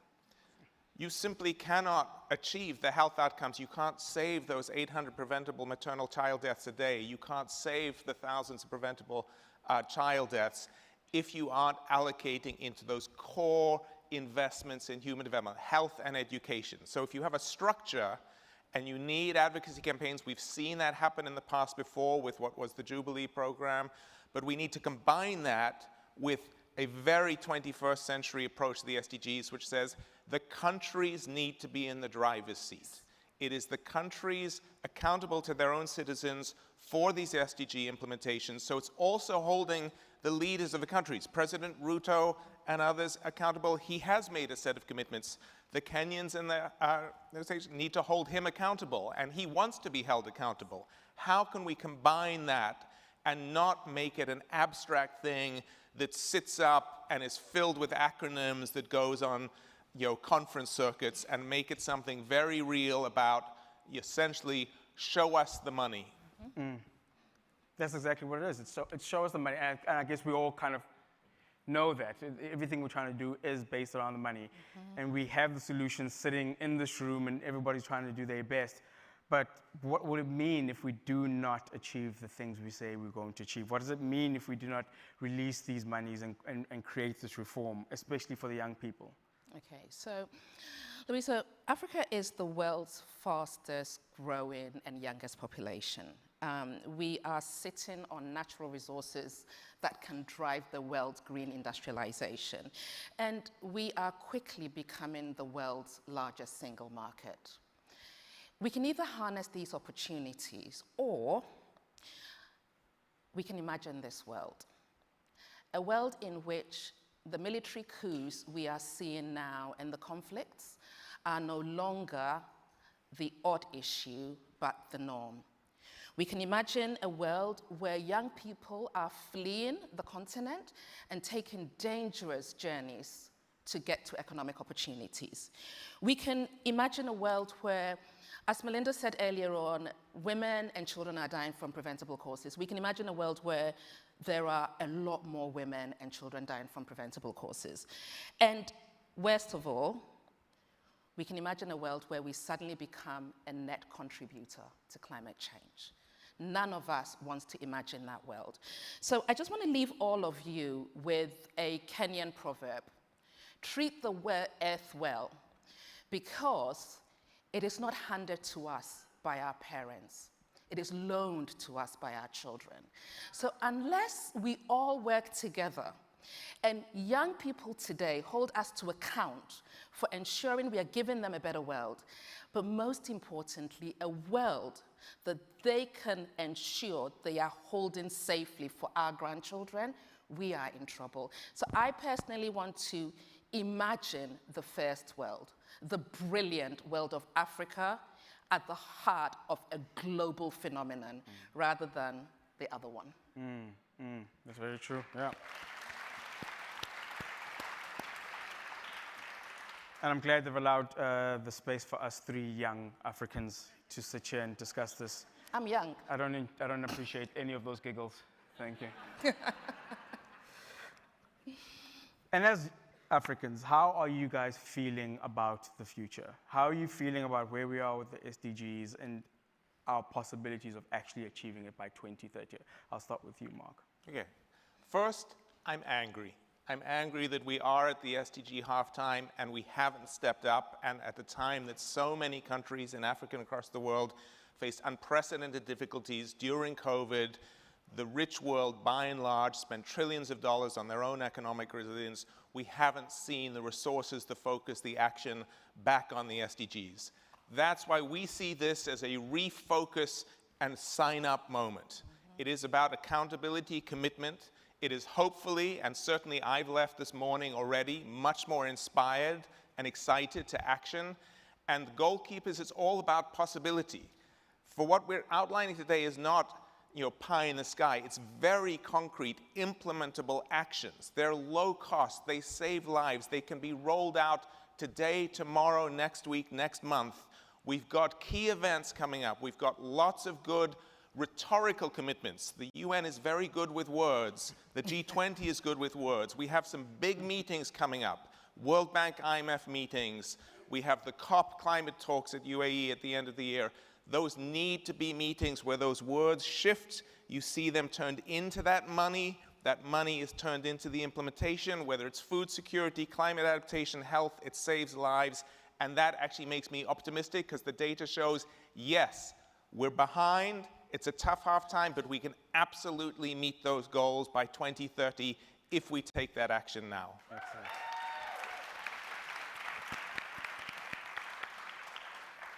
So I'm optimistic and I'm hopeful. I'm hopeful because young people today are innovative and dynamic, and they care less about race and sexual orientation and more about coming together for a better world. That makes me hopeful.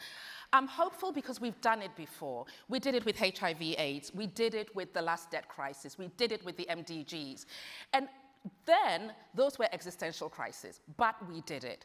And that tells me that as a people, we make our biggest gains in our lowest moments. So I am hopeful that we will make our biggest gains. And finally, I'm hopeful because our voice is being heard. The African Union is a member of the G21, not G20, G21. And the World Bank is doing excellent work to leverage additional resources so that their money can go further. It's a start. We're being heard. Well, thank you very much. Yeah.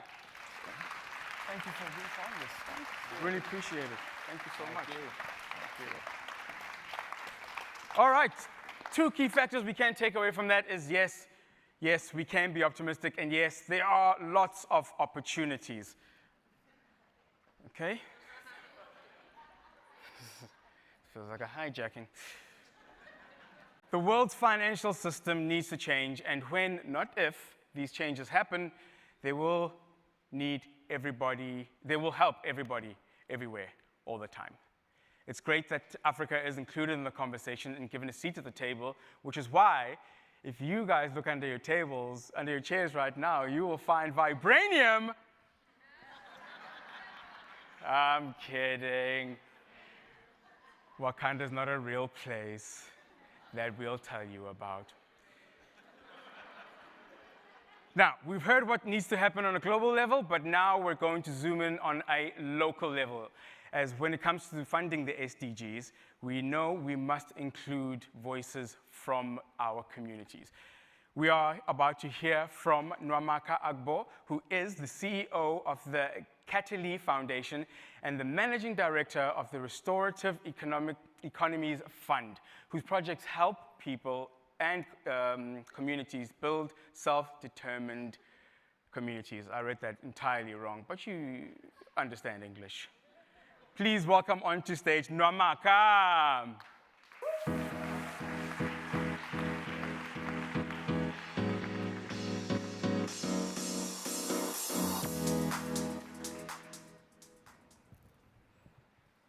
If you walk by 918 Dill Avenue in Capitol View, a historic Black neighborhood in Atlanta, you'll hear the hum of construction and see a building being brought back to life. Originally built in 1930, this structure has been home to many things: a church, a restaurant, a corner store. But for a long time, it stood unused and abandoned. My name is Nwamaka Agbo, and I'm honored to be here with you to share a story about people building homes, businesses, and power together.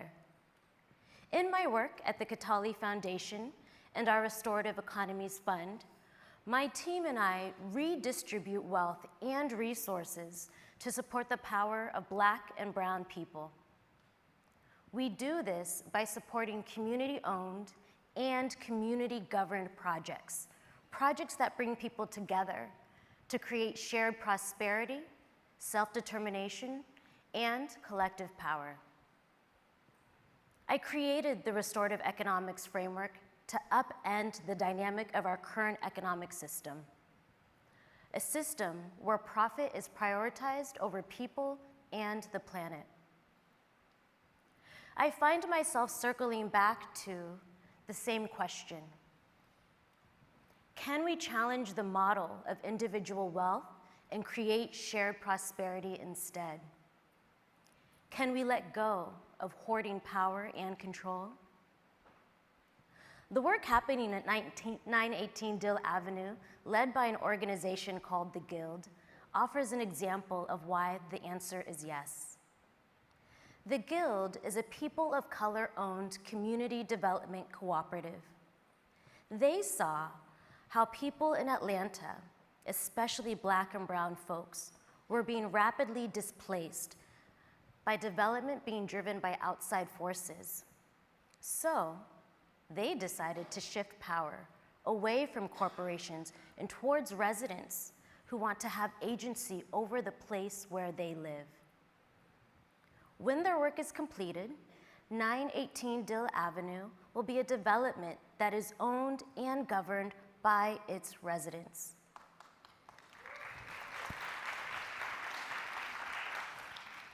The property will include a locally sourced grocery, a shared kitchen, space for Black restaurateurs, and permanently affordable housing. The investors in the building will be community members who live in the neighborhood, and the cost of shares will start at $10 a month, making it affordable for people without excess money to invest. As more residents buy shares, the equity of the building will transfer from early investors, like Katali, to the community.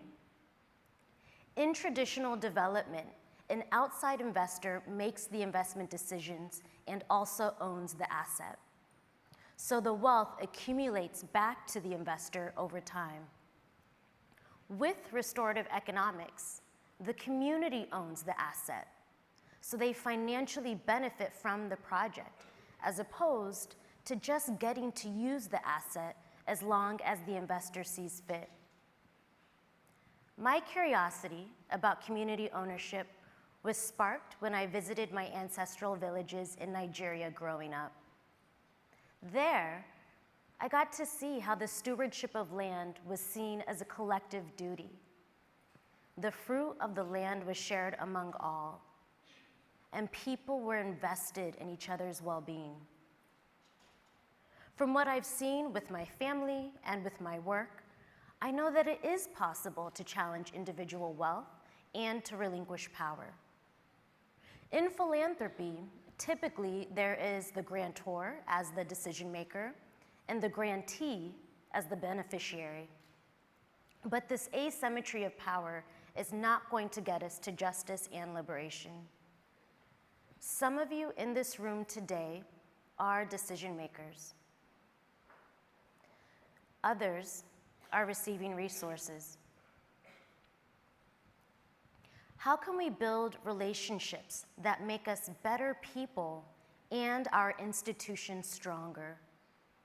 What if decision makers not only redistribute capital, but also shift power?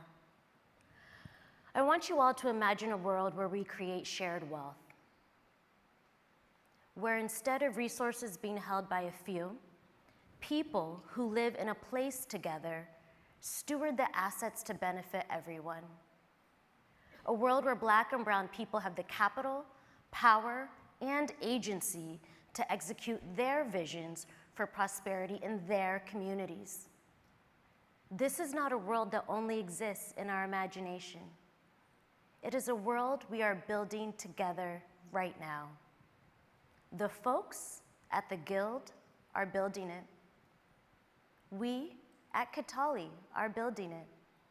Will you build it with us? Thank you.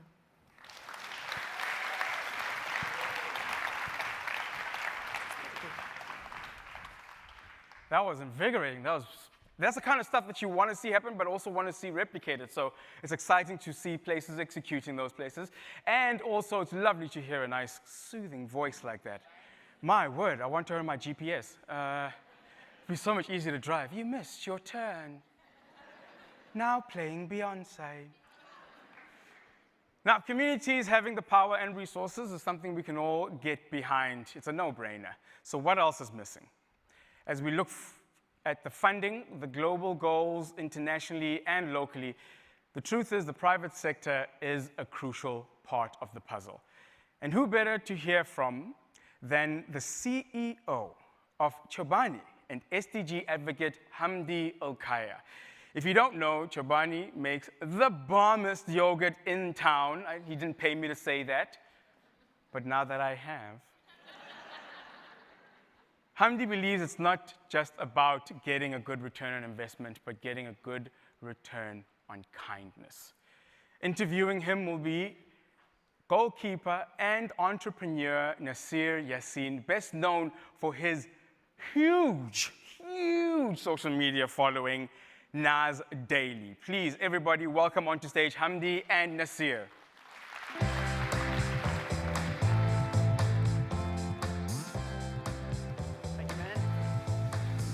All right. All right, Hamdi, how are you? How are you, Nasir? Okay, guys, I have these questions I'm supposed to ask him, but today I think I'm gonna go off script.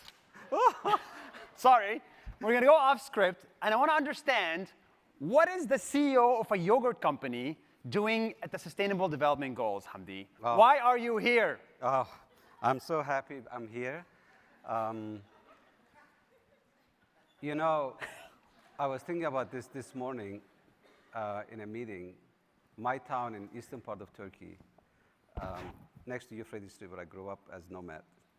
And all we did was making yogurt and cheese. The only way we can go to next city was through train. But growing up, I literally hate business. You hated business? Hated business. This would be you the hated last. Money as well? This would be the last. We didn't have one, so this was the last thing I would do. But when I came here, it was very clear to me that if there was any impact was going to be made, it was going to be made businesses acting better. And what a better way to start that road than making yogurt, which could be very simple. Wow. So how big is Chobani right now? Like, what is the impact of your business, and what do you do in that business to make the world better? So we are a private company, of course, but we have about 23% of market share in the United States right now. We are fully independent. We are over $2.5 billion in sales. I mean, I can go on and business. That's huge. But I could say this: we are a very well-known big brand in the food space in the country. Yeah.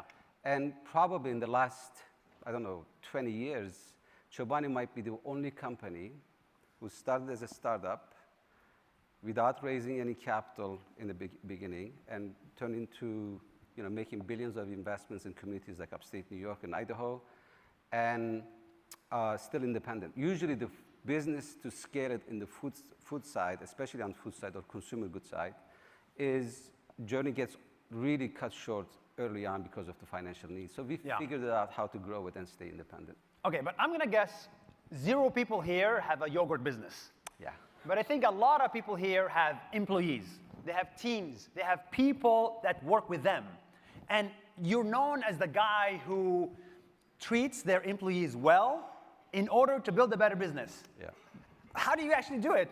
So you're supposed to only make profit and make your investors rich. Right.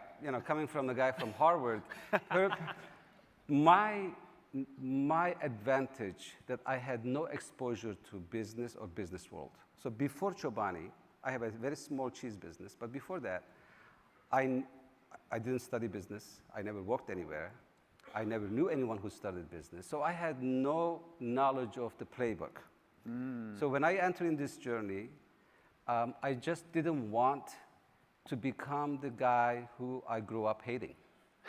So the only way I could do that is I had to create my own way of doing this. So if you're in a town in upstate New York, if you're interacting with farmers, and if you have a guy who's coming from the Kurdish region of Turkey who's exposed to enormous amount of violations and income inequality and on and on and on, and then you say, I'm going to be in this world and commercially successful, but yet I will follow a different path. So you have to come up with your own, and I think I didn't wake up until 2012, and people told me, you've done something that never been done before. They're taking this old factory, turning it into one of the large food manufacturing space without getting any income. All that credit goes into this new way of doing business, which is being conscious of community, being conscious of your employees, being conscious of the consumers, but yet have a really broader view of why you do what you do. Is that you want to sell more yogurt? Is that you want to make more money? Is that you want to build more factories and all that stuff? But if you really pay attention to every simple difference that you can make along the way, if that's your conscious, then it happens to be, it's good for the business. So you make more profit. Exactly. Okay, I know you also, so it's like you're trying to become the anti-CEO, not the CEO, the anti-CEO, and you're still making profit billions of dollars every year. So it is possible. I make sales in billions, not profit, but let's make next year we make billions in profit. But enough. I think this is where you're coming, I know. So there's this motion, the sole purpose of business is to make money for the shareholders. What's the model against it is the sole purpose of business is to be conscious of all the stakeholders. But it's not opposite side. These are all the same, except where you put your attention to. Yeah. If you put attention to your making money, then you don't see everything else that is related to. But if you pay attention to stakeholders, in the end, business gets successful And you do make more money for your shareholders. I love that. So it is the attention side, not necessarily So opposite. speaking of stakeholders, not many people here know this, but this guy loves to hire refugees specifically. Yep. Why refugees specifically? And I'm going to ask a very sensitive question. Do they do better work or worse work than non-refugees? Oh my God. So, be honest. Yeah.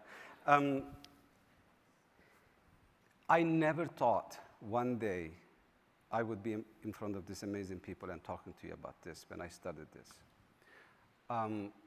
We grew really rapidly in upstate New York, and I heard that there are refugees in this town called Utica. Yes. It's about half an hour from me. And what is a refugee in one sentence? Refugee is a definition of refugee is someone who left home or country to another place. Persecution, war, danger, all those places. Okay. It's actually identified in Geneva Convention. And they just leave everything behind and they leave because their life in danger or they lost their loved ones or homes and everything that they depend on. US has been generous for the most part. I mean, we had a little bit of period that it wasn't that way, that received over 100,000 refugees across the country. And some of them settled in Utica, and I heard that they were having a hard time finding jobs. So I went there, and I went to the refugee center, and I said, what is the problem? We're hiring everyone. And that time, to be honest with you, that was not my refugee work. You know, it so was happened just, by coincidence? No, I'm having everyone in the community be part of this. Yes. We're just starting this. I want everyone to be part of this. Yes. And they said, well, they don't have cars, they don't speak the language. A little bit of, people don't know who they are. And I said, well, let's get some cars and let's get some buses, let's get some translators, let's start this journey. Brought them in. Until the election, this refugee topic became election conversations. I brought the media in. 30% of Chobani's populations are all refugees from 19 different countries. 20% of your company's employees are refugees. Refugees, yeah. And I said, what's the problem? We are shoulder to shoulder, brothers and sisters, making yogurt, making life for ourselves. And when the Yazidis got attacked and the girls got captured, I went to UNHCR, had an amazing meeting with them, and I realized that no business is involved with this. So I started Tent in 2016 with 4 companies, encouraging companies to hire refugees, because I realized on my journey is the minute refugee has a job, that's the minute they stop being a refugee. That's the minute a refugee gets a job is the minute they stop being a refugee. That is the minute they be part of their life. That's the minute they're part of society. That's the minute they can contribute. I love that. And that's why I will have one message on this amazing meeting. And I tried to talk about it the other day with Richard and all the SDG members. On my journey on refugees, on this particular topic, starting with 4 companies and a lot of pushback, today we have 300 global companies who are hiring thousands of refugees. Just give you a little color. Last year alone, the 10,000 refugees by amazing companies were hired in this country. And Najat is here with her effort, and everyone in Europe is part of Tent. Here she is. And we have got commitment to hire 250,000 movement refugees in Europe within 4 months. So what you see, business community is stepping in meaningfully. Business community is making commitment. Business community is making that shift. I think if we can get global business community part of all the SDG efforts and make a meaningful move, I really do believe that in the first half, like Richard talked about it the other day, that we might be in a bad shape, but in the second half, we can make this up. I love that. Guys, this is the anti-CEO, and everybody should become an anti-CEO. Everyone. Thank you for changing the world, man. Appreciate it. Good yogurt. Thank you so much. Thank you so much. One more time, please. It's so great to see people actually executing on the things we talk about. We talk about the reform of businesses, and he's actually doing it. Fantastic. Now, it brings me great pleasure to say that I've enjoyed being here with you all today. You all look very important. But before we wrap the session, there are a few things I want to remember. First, we're halfway to 2030. And I know I keep saying this, but they promised me they'd pay me more each time. So we are halfway to 2030. We're about 50% of the way. The midpoint, some might say. Some might call it an interval to 2030. As daunting as that may seem, we have an immense amount of opportunity ahead.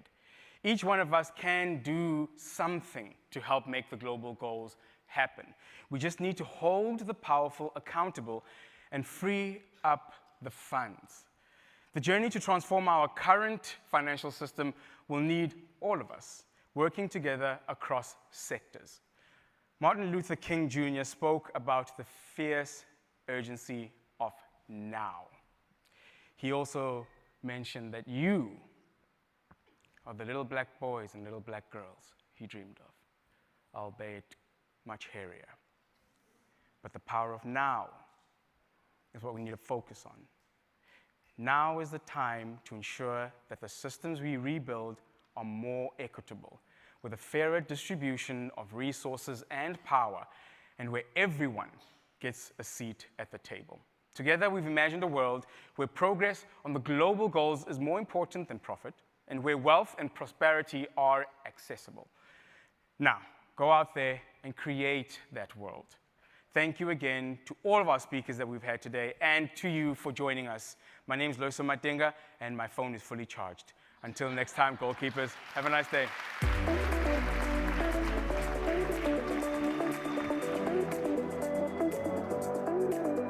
My goodness. Yo, everyone back there is taking vertical photos. They're taking multiple shots. It's a wonderland back there. I love when Mavis said, we have made our biggest gains at our lowest moments, which I think is super important for us to remember. Now, even if the challenges ahead seem overwhelming, we can conquer them. And we have the resource necessary to do that. That resource is money.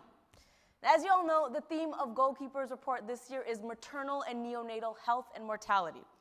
Melinda's session earlier today explored the challenges and opportunities facing us when it comes to women's health.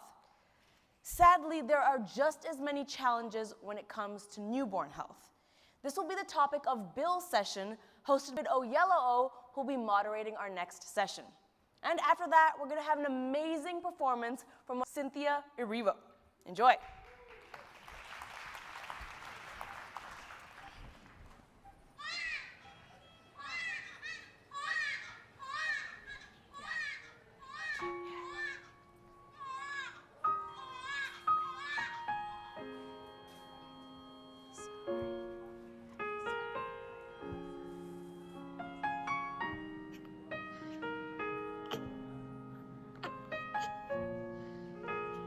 Baby Lina. Mommy.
Hi, everyone.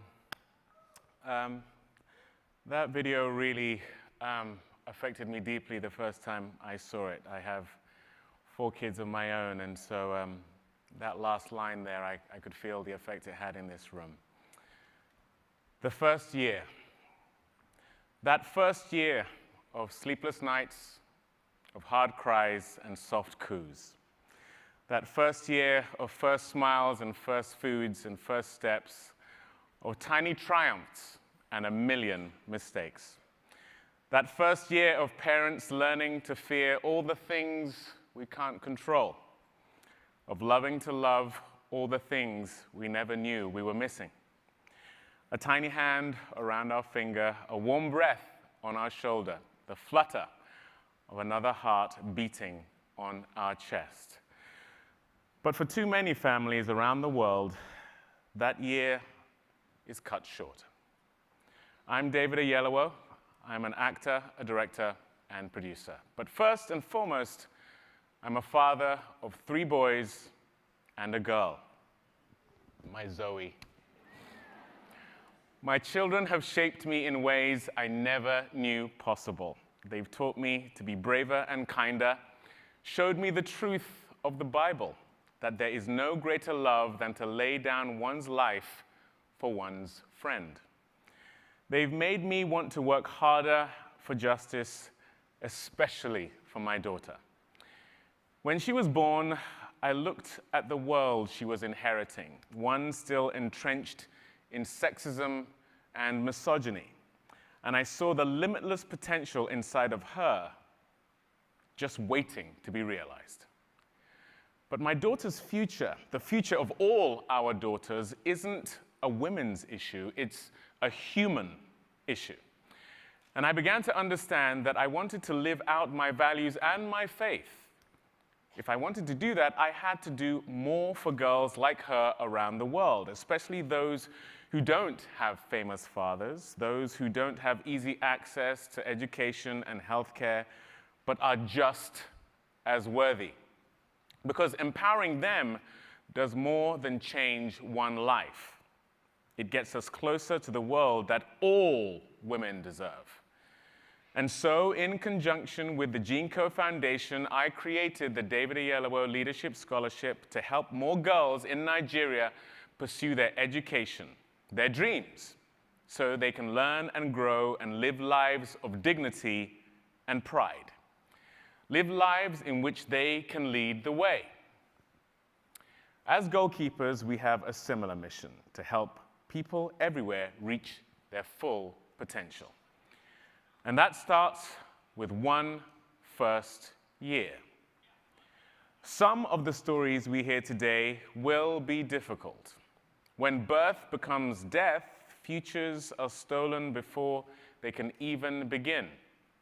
Only ghosts of all the joy and laughter and legacies remain. Only birthdays that could have been. But it doesn't have to be that way. We as goalkeepers can imagine a world where every mother lives to hold her baby close, where every parent gets to treasure each day of that first year together, where every child has a first birthday and many more.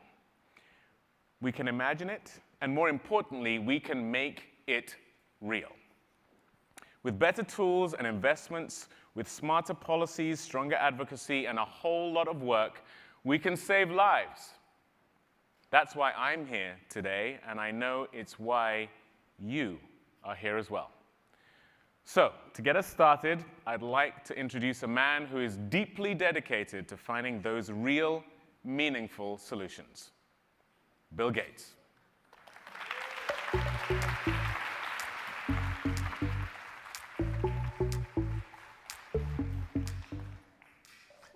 Well, I'm glad I didn't have to come on stage right after that video.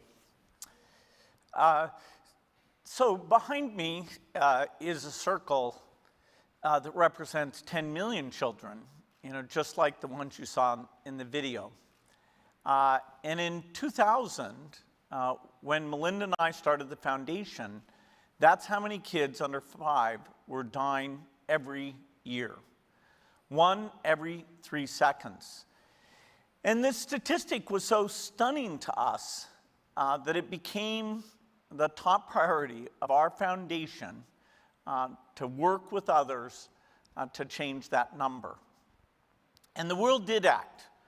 Gavi was created, Global Fund was created, new vaccines were made cheaper, vaccine coverage was increased. And for malaria, we created new bed nets and got those out. And so the tools really made a phenomenal difference. Childhood death fell by over 50%.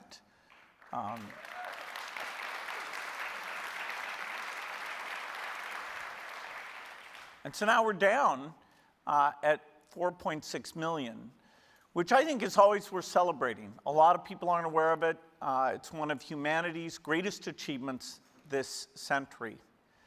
And yet, you know, it's hard to celebrate a 50% improvement when you're still talking about millions of childhood death. Every life matters. Every death is a tragedy. And so there's been a quest to find out why are those children dying and how do we prevent it. Just looking at the age of death is a very striking thing. Of under 5 deaths, half who die before they're 1 month old.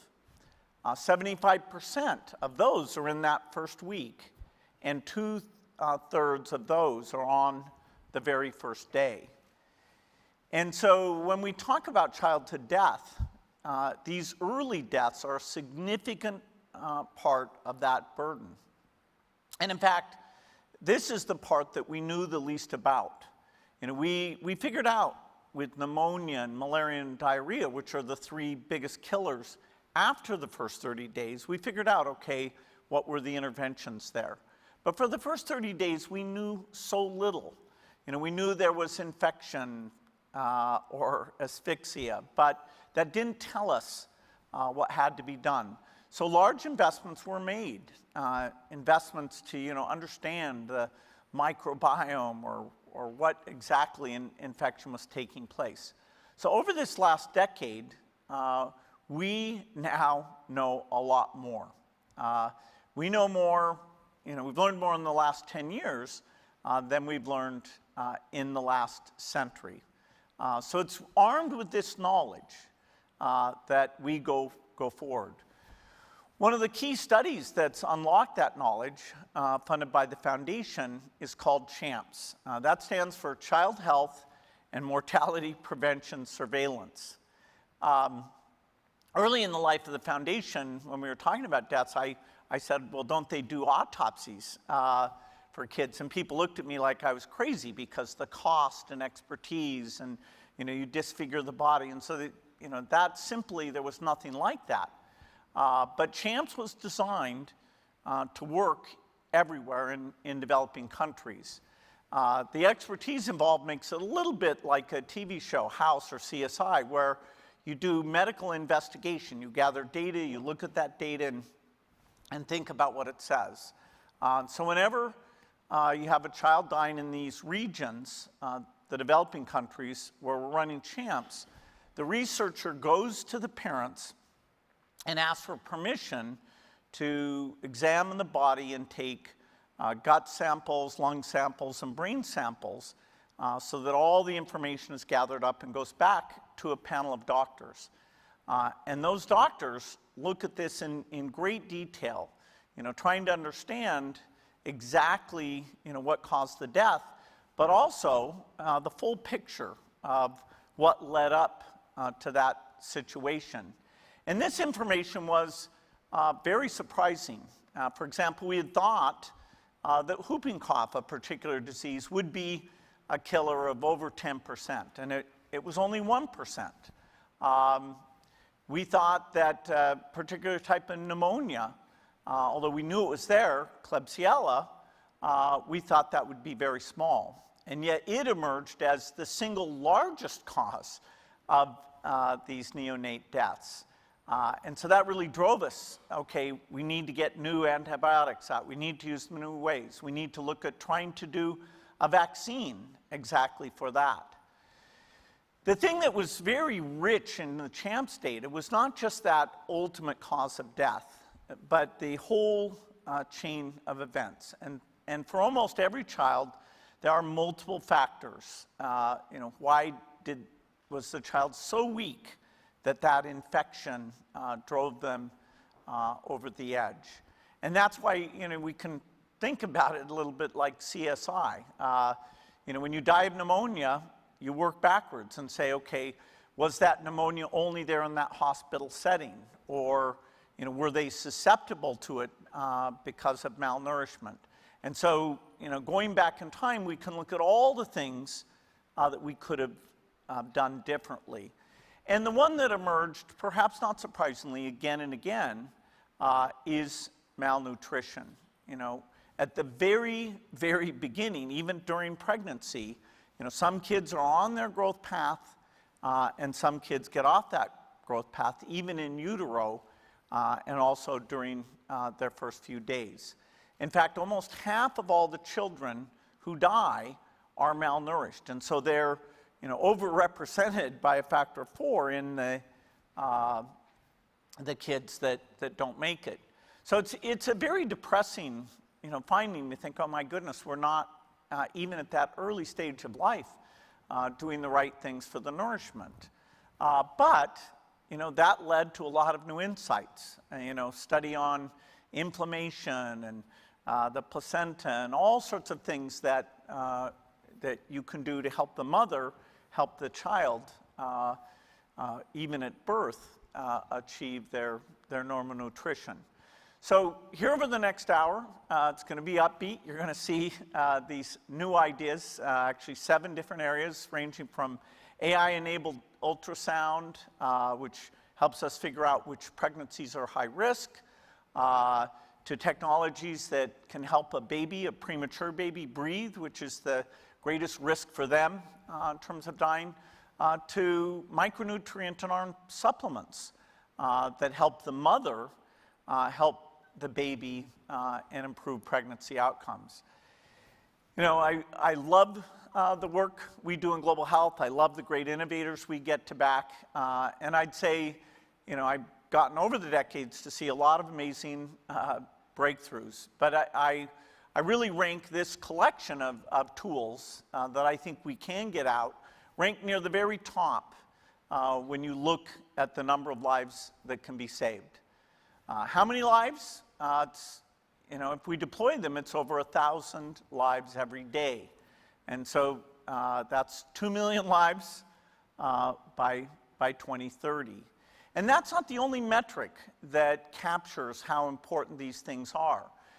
Because we're helping with the nutrition, we're helping the baby get on their growth path, even for the vast majority that survive, they'll be far better off. In fact, they'll thrive because the probiotic or micronutrient supplement, all these things we now understand quite well, improves their gut health, improves their nutrition, and even if they're exposed to a disease, they'll be far more likely to survive and do well.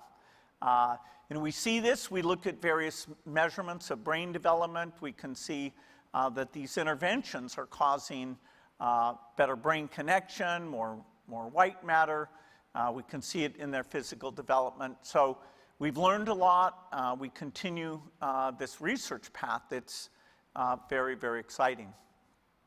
I want to close on opening story. Hopefully I can tell this.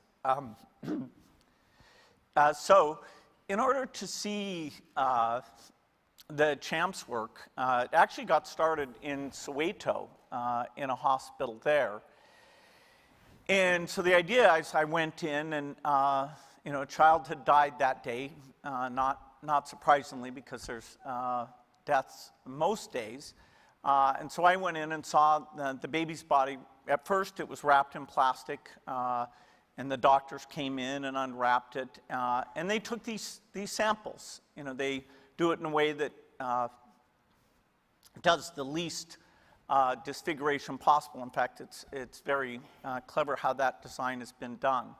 But the thing that we're never sure about as we were pulling all this together is, would a parent give permission? I mean, after all, it's the worst day of their life, and you're explaining what you're going to do, including gathering these samples. And so, in fact, that the mother of that baby had chosen to volunteer. And she was there at the hospital, so after I'd been in to see the doctors, I went out to see her, and I said, why did you agree to participate? And she gave a very straightforward answer, which is, I just don't want this to happen to another family. And you know, that's an act of kindness at a very tough time. And so in the spirit of what that mom agreed to do, I think all the rest of us should say, okay, we should make the effort as well. We should take this knowledge, we should take these very low-cost tools and do our best to get them out there into the world, so even in those fragile times during pregnancy and the first few weeks, that more kids survive and grow up to live healthy, productive lives.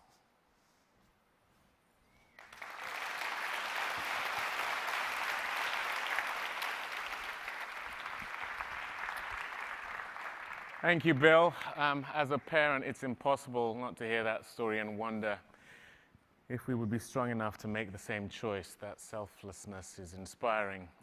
Doctors began assisting in childbirth only a few hundred years ago, but there have always been midwives, encouraging mothers as they grow a life inside of them, holding their hands when they're scared and alone, helping them breathe through the pain. In fact, there are an estimated 1.9 million midwives around the world. They are counselors and coaches, guides and guardians. Their help, their wisdom, experience, and training saves lives. A recent study found that by investing in these workers globally, we could avert more than 2 million maternal and neonatal deaths and stillbirths every year. Our next speaker is here to tell her story of helping mothers and babies no matter the challenges. And she has come here all the way from Uganda. Please welcome Eva Nangolo.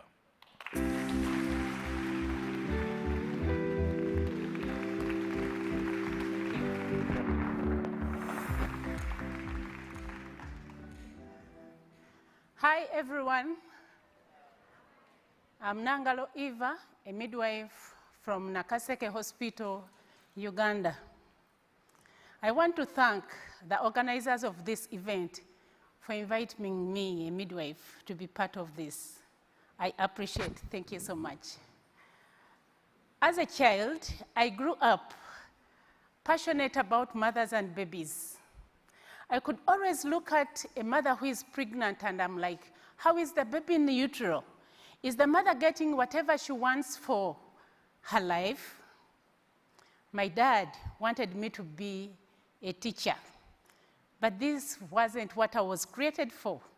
I was born to be a midwife.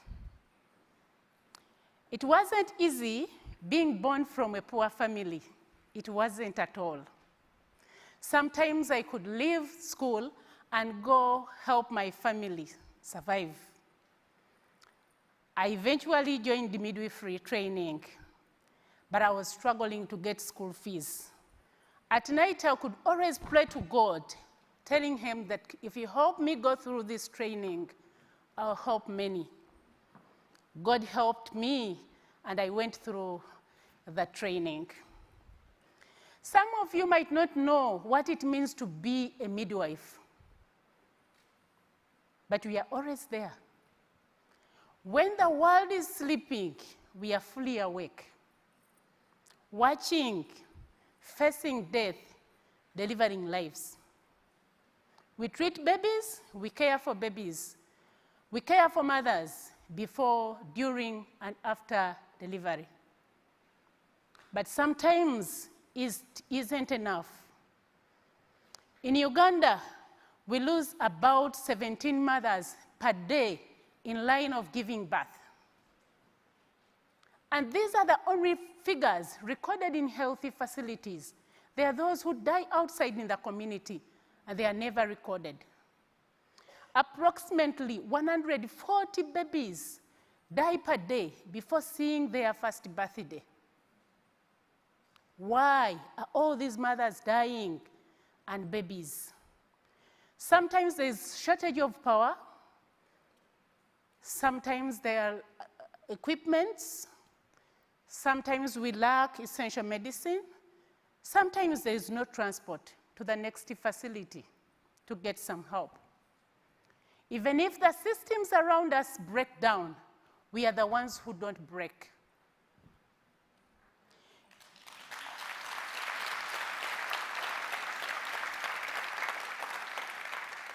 In Uganda, health services are free, but sometimes we lack essential medicine when there are stockouts.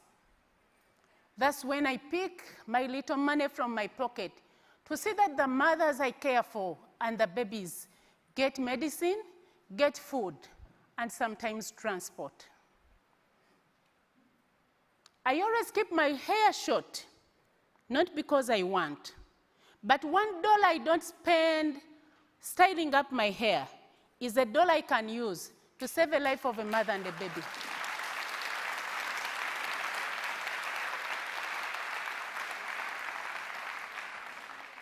I always use my time off to do the wish of my daddy. I teach.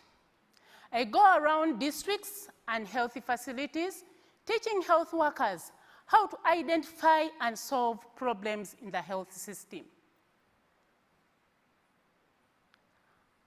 And that training creates some good impact in the communities and beyond where they are. But I'm not alone. I'm not alone. There are other midwives in that district, in that healthy facility, in that country, in that village. There is that one passionate midwife. But there is places where you'll never find a passionate midwife. In Parliament, where plans are discussed, you'll never find a passionate midwife like me, never. In rooms, when funds are dispersed, you'll never find a passionate midwife like me. It's long overdue for us to be brought on board. It's my call for all of us. Whenever decisions are made about mothers and babies, at least let us have one passionate midwife on board.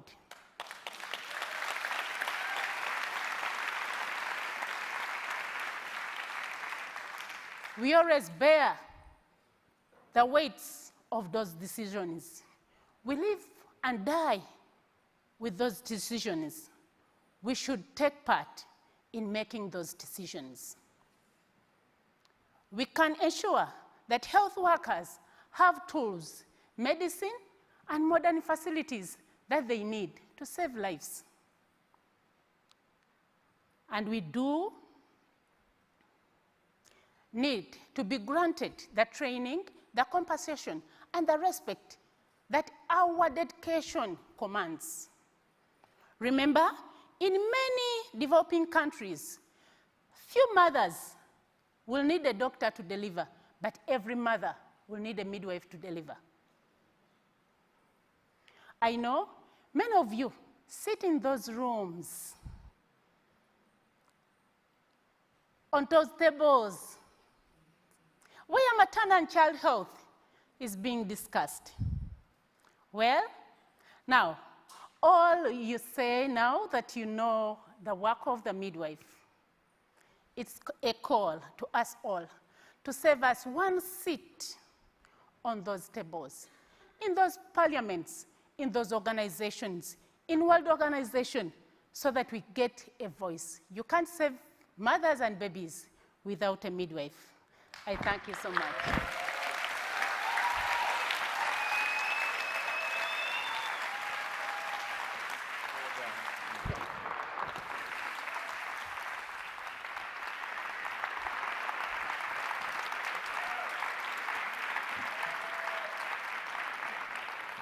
Thank you so much, Eva. It was a passionate midwife like Eva who helped my wife give birth to our fourth child, my lovely Zoe, in our living room 11 years ago. So I'm deeply, deeply grateful to her. Women like Eva have been serving and saving mothers and babies for as long as we can remember. But this challenge can't only fall on the shoulders of women alone. Men must do their part as well. Do we agree, men? Let me get a yeah. Do we agree, men? From fathers and family members to doctors, researchers, advocates, and politicians, mothers and babies need champions from all walks of life. Now we're going to hear from one of the men at the forefront of this effort. Earlier, Bill talked about how doctors and researchers are creating a boom moment for the health of mothers and babies. So let's explore what it looks like on the cutting edge of maternal and newborn care around the globe. And to lead that discussion, please welcome Dr. Rasa Izzadnegada, who is a pediatrician who has worked in a number of countries seeing the challenges we're discussing firsthand. Today, he serves as head of the Gates Foundation's Maternal, Newborn, and Child Health Portfolio. Rasa. Thank you, David. Hello, bonjour mes amis, salam bar hamagi. Thank you for having me today. Years ago, I was in Lusaka in Zambia overseeing a pneumonia study. I saw many children labeled as cases of pneumonia. Every third case of pneumonia was labeled as a death from pneumonia. It was clear that in their short life, these children were not just dying from a single infection. They had accrued more and more vulnerability. And as with every story, I realized that it begins with the mother. We realized that we have to ensure the health of the pregnancy, the health of the woman entering the pregnancy, and only by doing so do we have the opportunity to address the health of the baby and address the health of the family. What's exciting is that today we're going to see some of those innovations. So I'm going to take you all on a journey. Now don't worry, you don't have to sit here for 9 months. It's a journey of a healthy pregnancy, a healthy birth, and a healthy baby that's born, and the care that we're able to provide. We want to take this opportunity to bring that to life for some of you, and I have two influential women, expert practitioners here to help me bring that to life. The first, I welcome Dr. Bosede Afolabi from the College of Medicine and University of Lagos. Bosede.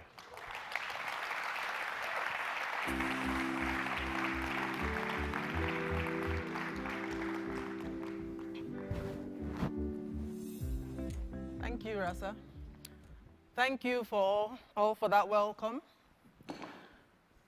The relationship between mothers and medicine has always been more than a medical specialty for me. As a young girl, it was my mother who told me, "You're going to be a doctor when you grow up."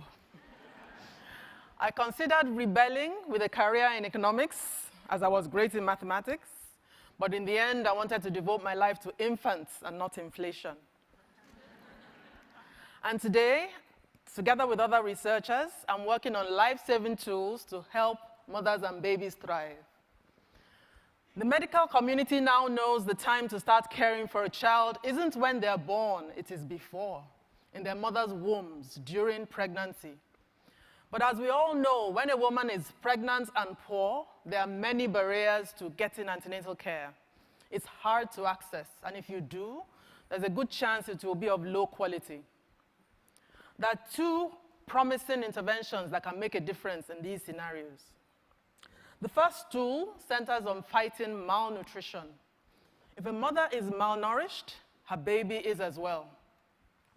More than 1 billion women and children don't have access to good nutrition and healthy diets around the world.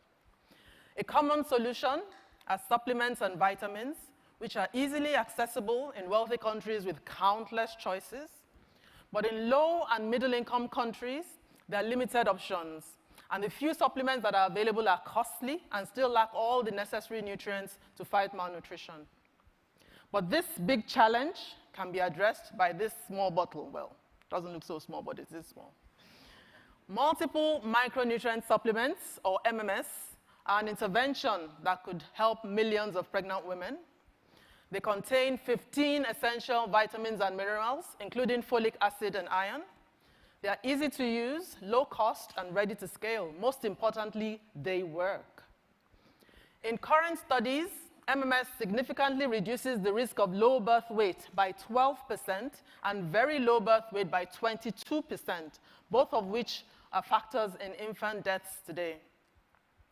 In today's world, we ask women to take iron folic acid tablets, which are poorly tolerated, often thrown away, and address only 2 nutrients.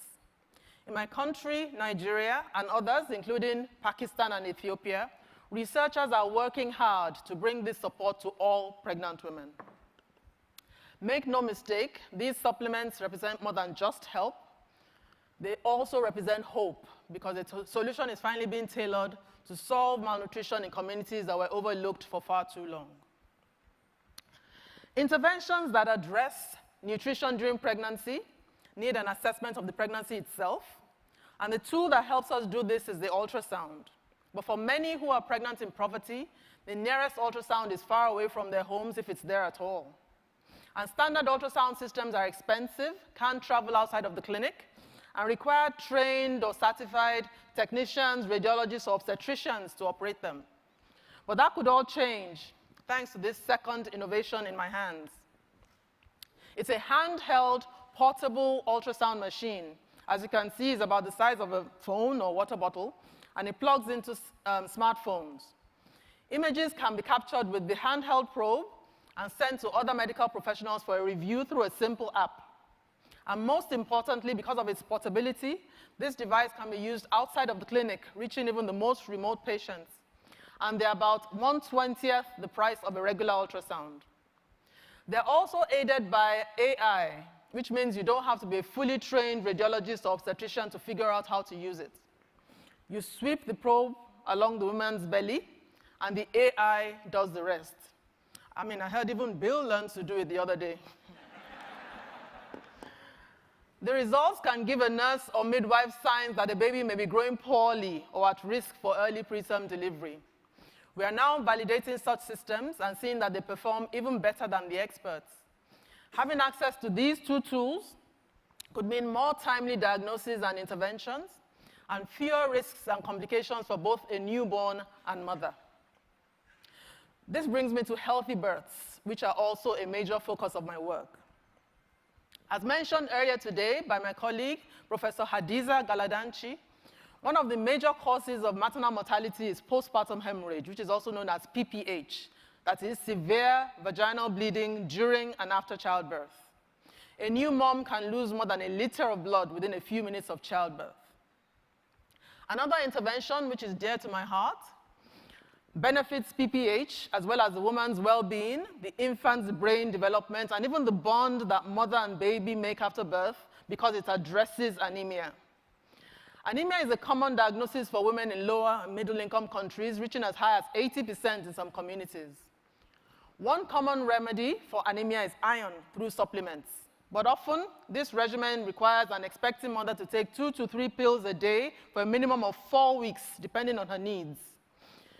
I knew that there had to be a better way, one that makes the process less burdensome and unlocks the potential to help more women.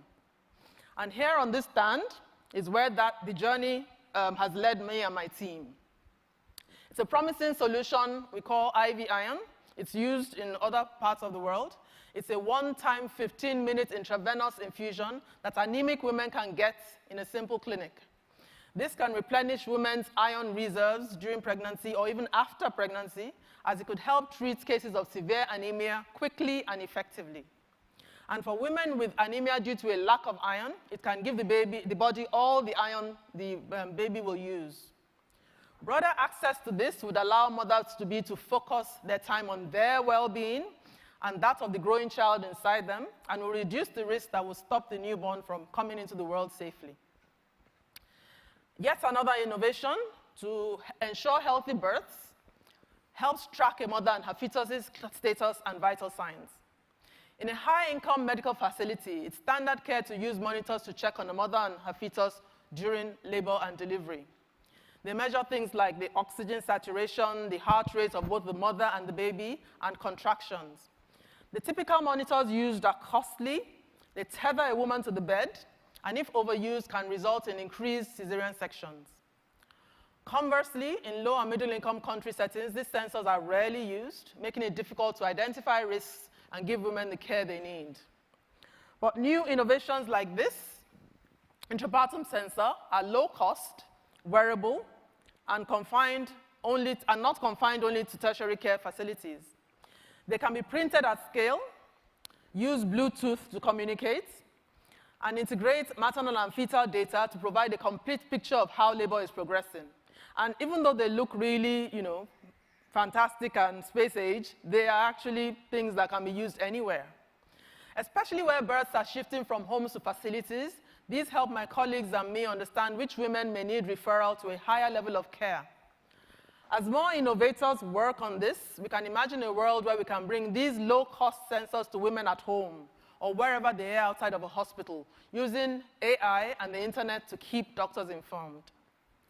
It's inspiring to see new tools in research and testing that could have a huge impact on keeping mothers safe during childbirth. That is a world that excites me, and that is a world that mothers deserve.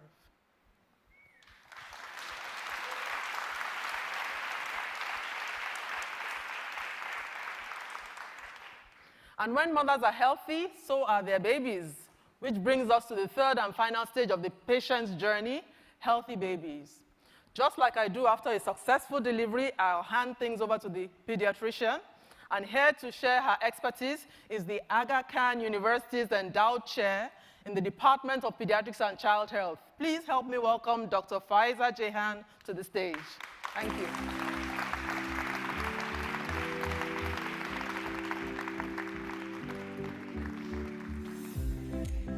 Thanks, Aflami. That was very well done. Hi, I'm Faiza Jehan from Pakistan.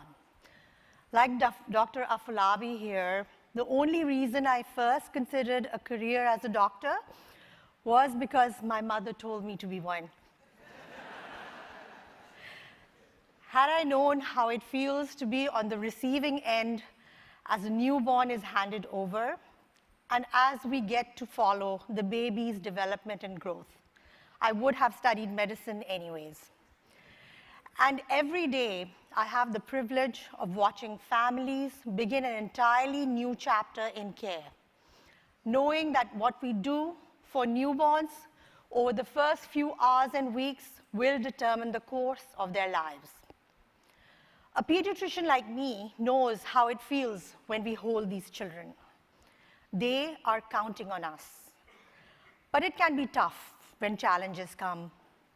For some babies, often premature ones, these include challenges in doing simple but critical things like feeding and gaining enough strength to support growth and development.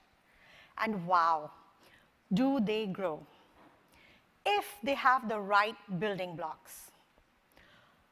Just now, Dr. Afolabi talked about the importance of a mother's nutrition transferring from her to her baby. Over the past decade, doctors, including like myself, have learned that a key part of this is the microbiome, a teeming universe of bacteria that live inside of our digestive tracts. This is especially important for babies. Before, those of us who were working in the area of child health used to believe that breast milk was the only food for the newborn. But we have since learned that it is also food for the bacteria, the good bacteria that naturally live in the gut of the baby. We've discovered that these bacteria are called bifidobacteria, and they help break down complex sugars that are present in the breast milk into nutrients. Now we know that we can actually support newborns, especially those born early, by supplementing their feeding with probiotics that contain bifidobacteria, like the one in this bottle. These can be given as a powder, mixed with breast milk or in a dropper, and help the baby's gut microbiome begin on the right sequence. This helps the baby grow, but also supports the development of their immune system, because after all, the gut is the largest interface with the external world. What is even more interesting is that these bifidobacteria vary slightly across geographies, but enough for us to contextualize its effects on babies in different parts of the world. There is still much more we need to learn about the microbiome, but what we know now can greatly increase the odds of allowing a baby to survive and grow well beyond the first 30 days of life. Another area, even more pressing in the first few hours of life and days of an infant's life, is their ability to breathe. A baby's lungs are not fully formed until well after term, and so a premature baby does not quite have what it takes to breathe on his own. Antenatal corticosteroids for the mother can cross the womb into the baby's lungs and help them to be ready to breathe air on their own. But often this is not enough. Most premature babies will need some pressure to help their small, elastic fluid lungs stay open. Whenever it is needed, we do this with a simple device called a CPAP. CPAP delivers a gentle stream of warm, humidified air with enough pressure to prevent the baby's airways from collapsing. This helps get the carbon dioxide out and helps the baby from getting too tired from working hard to breathe. With ongoing innovation, the CPAP units are getting simpler to use and less expensive every day, like this one, and the one you see behind me on the screen. Countries are thinking more and more about how these can be provided to infants without them needing to leave the mother's warmth and nurturing embrace.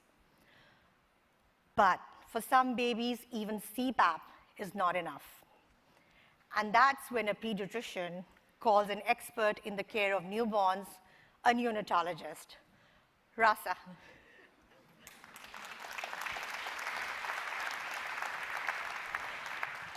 Thank you, Dr. Faiza. Please join me in another round of applause for Dr. Faiza. Thank you so much. We've just been able to witness 6 innovations that are available that actually think of the mother and the baby together as one patient. Their lives are intertwined, and the approaches that we think about how to address them come together. And it turns out we actually do have a neonatologist here today. No, it's not me. It is actually a member of my team. I'd like to welcome to the stage Dr. Cicely Fadel.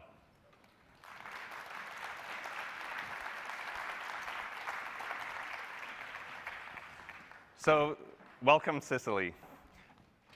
Cicely and I know that there's a lot of work that we've done on products that are available today, but this is not where our work ends. In fact, we work on products that are innovations for years to come, that can continue to address the residual burden of mortality and morbidity for the infants that we see.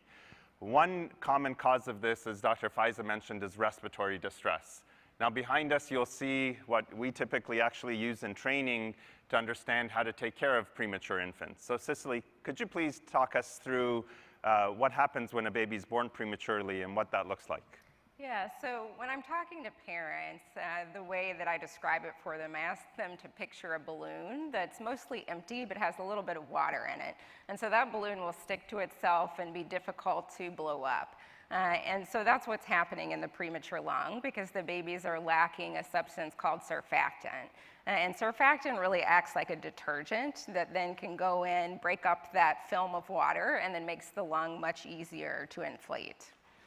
Yeah, so we actually have a mannequin here that is demonstrating the signs of that. So can you talk us through a little bit what you're seeing here? Yeah, so when we see respiratory distress, that looks a lot like how you or I would look if we were to be marathon runners, which I'm not, but you would have using extra muscles to breathe, breathing very quickly, nose flaring out.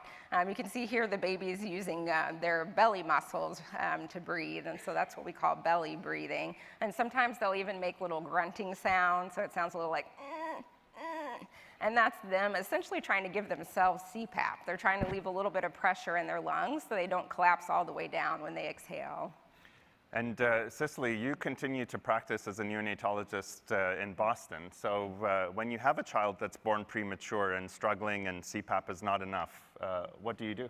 Well, coincidentally, we have the supplies here to provide them with surfactant. And so we can actually give the babies back the surfactant that they're missing. The only way we currently can do that is to put a tube into the airway. And so that requires a lot of support and supplies. So the things that you need a trained provider who's had years of experience in putting tubes in these tiny babies. You need, in this case, we're going to use an endotracheal tube, which I have here. You need a laryngoscope. So this is a special instrument that has a light on the end of it, and that allows us to see into the baby's mouth, lift up the tongue and their floppy epiglottis, and actually visualize the vocal cords, which is what we're aiming for. So let's go ahead and demonstrate how that would be done. Yes. And so I'm inserting the blade now and looking for the vocal cords. And so the anatomy is a little bit different in every baby, and so you have to figure out where to go.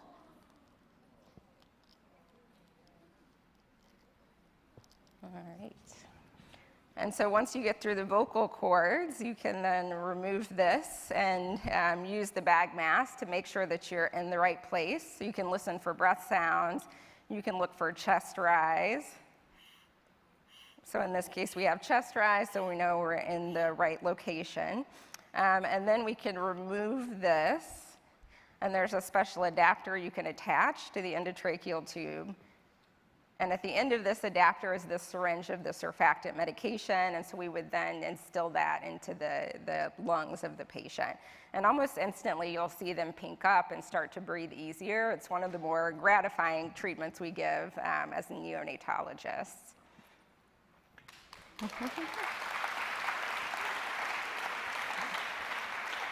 Yeah, I don't think a mannequin has ever been intubated on stage before, but I don't know if you all were counting, but that was about a minute or so that Cicely was trying to find out how to intubate the baby, and during that time, the baby's not getting support.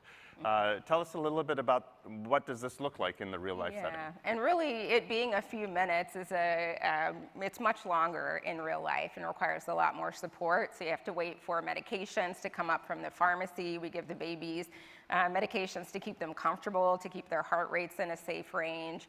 You often will wait for x-ray to visually check the tube placement. There's a lot of support personnel that are present. And then once the medication is given, sometimes we can get the breathing tube out rather quickly, and then other times they might be too sleepy from the medications that we gave them to keep them comfortable or too sick, and so then we would place them on a mechanical ventilator. And all of these things create barriers, particularly in low and middle income countries, to the surfactant reaching all the babies that it needs to reach, and then that results in preventable deaths. Yeah, and so we've shown it in a pretty simple setup here, but as you can imagine, in a neonatal intensive care unit, all of the equipment that you see behind us would be available, and it does become quite a complex process. But sometimes innovation is actually about taking things that are standard of care and simplifying them, ensuring that they can be used and be accessible to a wider population that can benefit from the impact that the innovation can provide. This is exactly the kind of work that we have been doing in surfactant, which is challenging to deliver, and yet we've tried to simplify it, understand exactly what are the components that have the effect and drive the change that we want to see. And to help me demonstrate that in a simpler scenario, I'll have another volunteer join me on stage, my boss's boss's boss, Mr. Bill Gates. Welcome, Bill. So Bill, Cicely and I had a couple minutes yesterday to practice. So Bill, can you walk us through how this would be connected to the infant as the baby's getting support? I guess this is our low-cost CPAP, and that will use the nasal passage here, and then kind of fasten that on so that it's secure. And CPAP is the cornerstone of providing airway pressure to keep the baby's lungs open, so that is a critical part of providing this treatment. And once that is in place... Yeah, so this is the new surfactant that I just put right there. If you're able to see, this aerosolizes the surfactant so that the baby can actually breathe it in You see I'm going to hold it up against Bill's jacket. It's turning on and off. That's happening with each respiration. Each breath in is getting the medicine into the baby's lungs. This gets placed right here, right into the air that's coming in that's helping them breathe. So Bill, we've been working at this for a long time, trying to improve different components of it. What was your reaction when you first heard about this program? Well, to be able to eliminate that expert procedure, I was just amazed that looking at the physics of how you get the particles right, that can be done and done in a way that should be fairly inexpensive. So, it's kind of a miracle. Yeah, so let's explain how that works. I'm going to pull up a video on the slide that'll show you the complex mechanics of this. The first part is that we have a branching airway in our lungs, and the idea is that the surfactant molecule needs to get smaller and smaller as it continues to go deeper and deeper into the airways. That's one of the key technologies that we've been able to understand and move forward with. Once it gets into the deepest part of the lungs is when it can actually have some of the effects that we see. Now, what does this look like, not in an animation, but in real life in an X-ray? We'll show you here that first you see a baby. These are the lungs of the baby. You see the heart would be in the middle. It's a little bit choppy, but the breathing is very constricted right now. The chest is barely moving. The medicine has gone in, and by the end of just a few seconds, you see a substantial amount of chest expansion that can happen, helping the air come in, and most importantly, the carbon dioxide actually leave. So Bill, thanks for supporting us and for coming here to show us how it's done. We appreciate it. Thank you.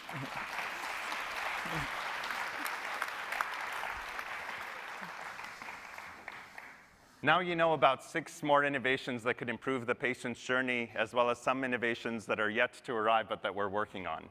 Not only do these have the potential to save lives, but they will ensure that more people around the world have the opportunity to thrive. We hope that this was as inspiring for you as it is for us in our day jobs, and that it gives you a sense that these are tools that are available today, that if we band together, work together to get these out, we can have the impact that they need. Thank you.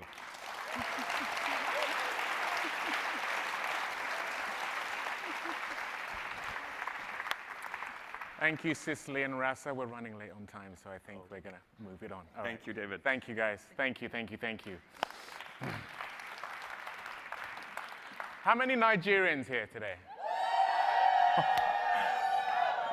I love it, I love it. I love being Nigerian. I just found what Dr. Afolabi said so funny. Her way of rebelling against her parents for wanting to be a doctor is, I'm going to do economics instead.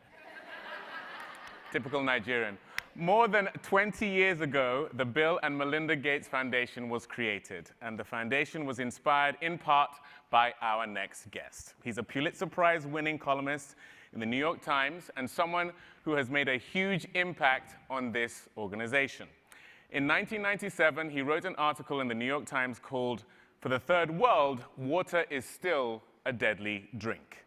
It laid out the injustice of millions of children dying from diarrhea, while children in the United States drink from the faucet without a second thought. But it also showed Bill and Melinda that there were concrete, available solutions. Something could be done if someone was ready to step up and do it. That's why we're here today. So, to discuss more on the solutions we can find to help mothers and children around the world, please welcome Nick Kristof, Bill Gates, and Dr. Bosede Afolabi.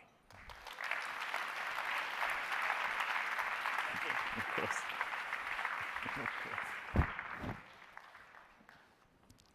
In the middle? I'm not sure. Go ahead. Okay. Thank you very much. And I'm very proud of that article way back in 1997, but it has been downhill in terms of impact ever since. Let me start with you, Bosede, and thank you for that amazing show and tell that you offered earlier. And I think one of the lessons of that show and tell, and more broadly of this session, has been that we have the knowledge to make a huge difference in saving lives, and we have the toolbox, and so much of what we lack is a combination of political will and resources. And of course, part of that is the resources in the West. It's also a question of resources in the South, in the global South. I think in sub-Saharan Africa, it's not only that less money is spent per capita on healthcare, which we might expect, but only about half as much as a share of GDP, 6% compared to 12% in the rich world, or substantially more than that in the US. So how do we get developing countries to actually prioritize health in ways that these innovations can be scaled up? Thank you very much, Nick. First of all, that budgetary allocation has to be done. It has to be increased. For the past, I think between 2017 and 2021 in Nigeria, for example, less than 5%, maybe an average of about 3.5% has been spent annually on health. I mean, it's not enough, that's without doubt, and that needs to be increased. Other ways of getting the resources there, I think, includes getting the private sector to be more deliberate in their care and investment into healthcare, and making people, making the society generally connect the dots between good healthcare and economic well-being, because without that, they're not going to, do better generally. And Bill, we have the same problem connecting those dots here in the US. I mean, I think the best thing Congress ever did was PEPFAR, and now it's in jeopardy of being reauthorized. The first 10 years or so of the Gates Foundation, there was a global, people were thrilled at the idea of engaging in these tasks. That seems no longer true. In fact, Ukraine has sucked the oxygen out of so much interest in international issues. How do we regenerate that magic so that these things can be scaled up? Well, I think the moral imperative of it is so strong that we will find our way back to getting a lot of attention. When we set the goals for the SDGs, 2015 to 2030, we looked at the incredible success of 2000 to 2015. Of course, we didn't have a pandemic then. We didn't have these interest rates. Even the stability in Africa in many locations was better than what we see today. So the distraction of attention, the distraction of financial resources, those are all a big challenge. Innovation can help. We're not saying that we're going to buy that intubation capability everywhere. We're going to get it to be low cost. And in the case of Gavi, which buys the vaccines, we've done such a good job bringing the cost of the existing vaccines down that it makes room to buy new ones. So for example, we can buy HPV vaccine for cervical cancer with the money that we freed up by always driving the costs further down. But political tension in the rich countries, political attention in the developing countries will be important. Even in Nigeria, there's quite a variation. The South, many of the states there do a pretty decent job with limited resources. Up in the North, we have, death rates still above 15%, which is tragic. And we in the media, frankly, have dropped the ball on that, on these issues.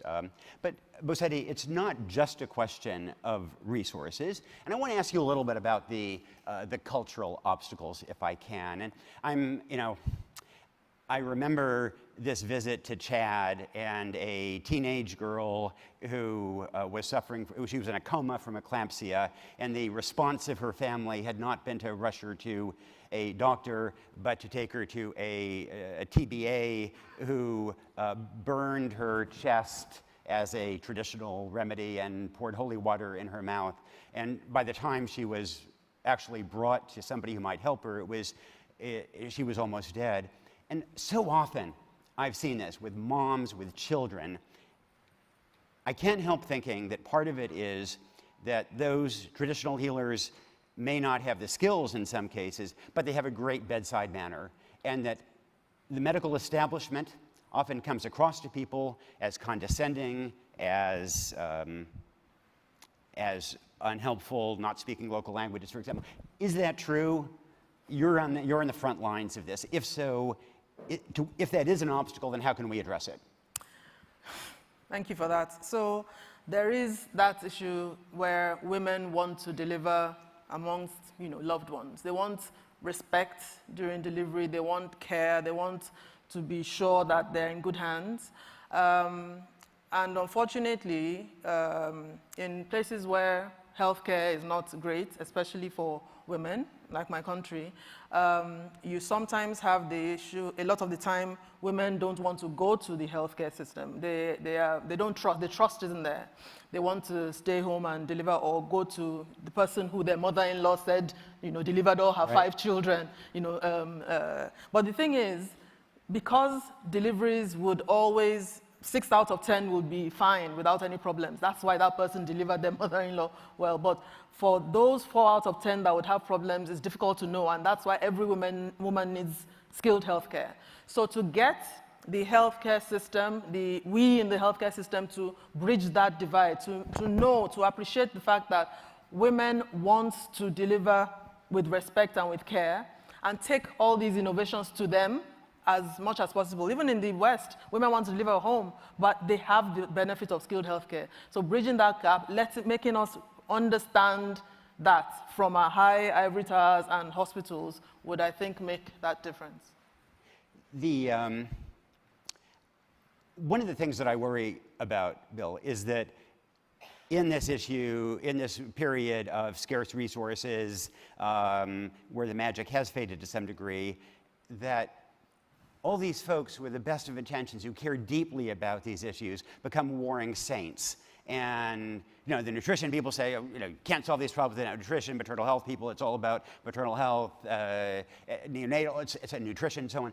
How do we actually get everybody in this room and who cares about these issues to pull together so that it doesn't just become a competition over a fixed pie? Yeah, that even within health, you have that a little bit, TB versus malaria versus neonatal type care.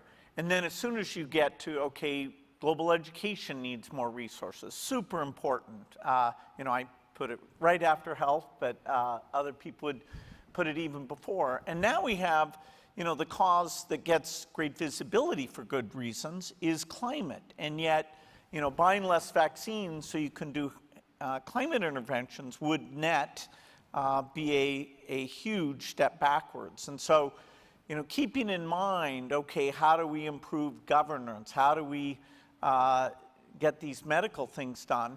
It is a very rich world. We should be able to deal with a complex set of issues.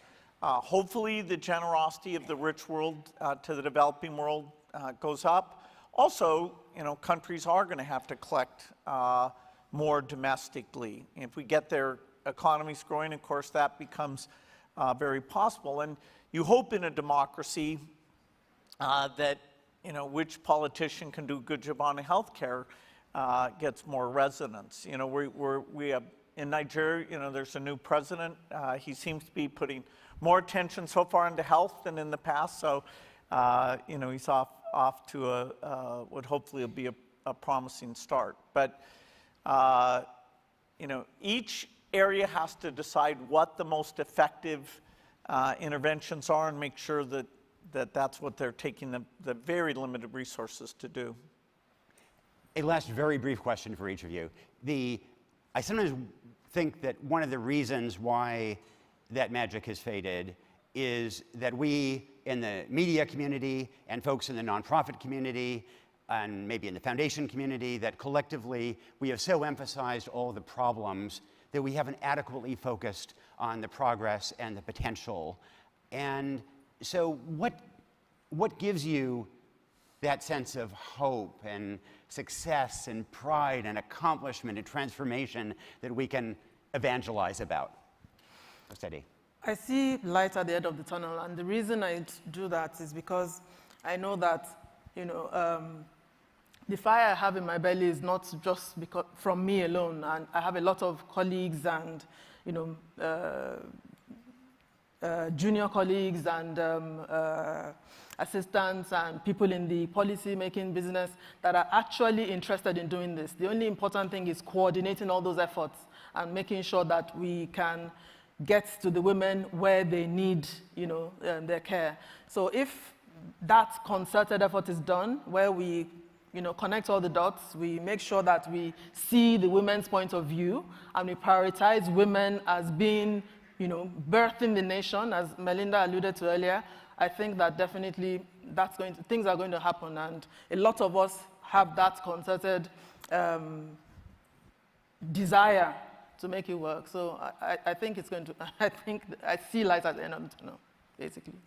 Yeah, I'll just briefly mention, Hans Rosling taught us that we can be amazed at the progress and still horrified at what still has to be done. And, in health, you saw, the possibility of what we can do here.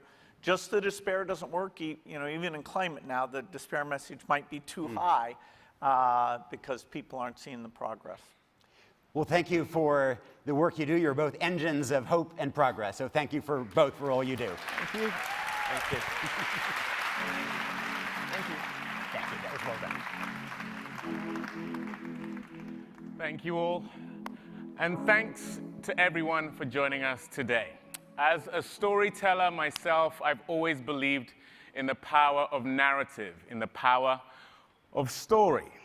Some stories are so terrible, so tragic, that they can break us, plant a seed of despair that grows over our hearts until all we want to do is hide under that canopy of hopelessness.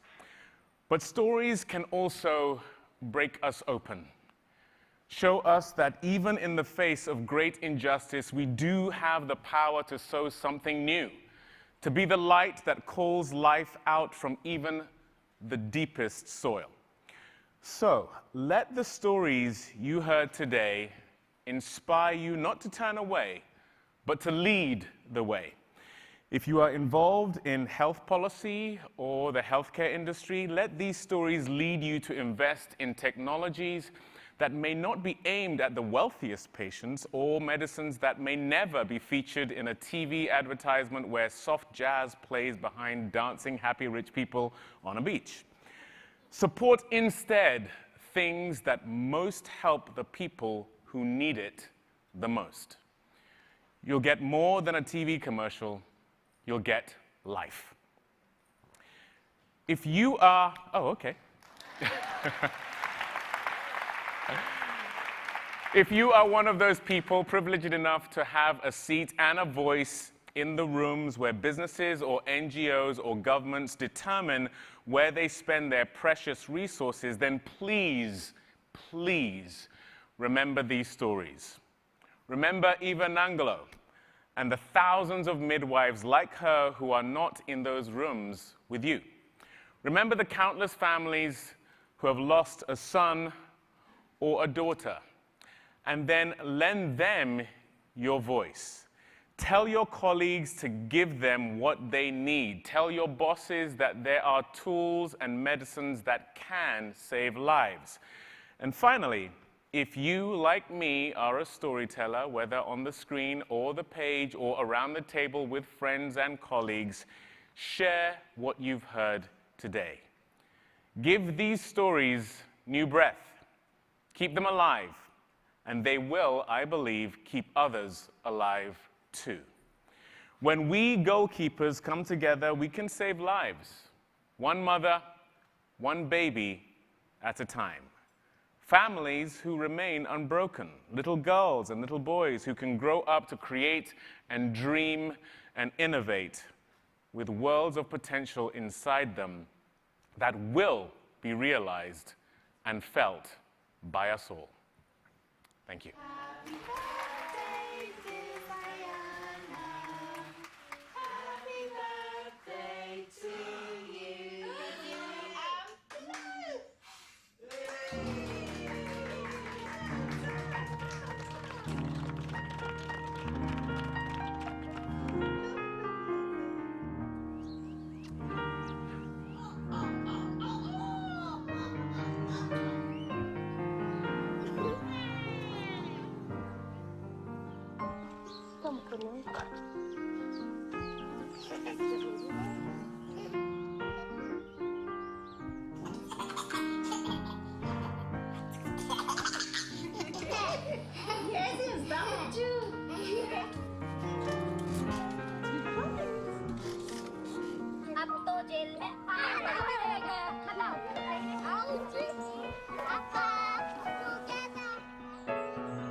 I know what you're thinking. My face again.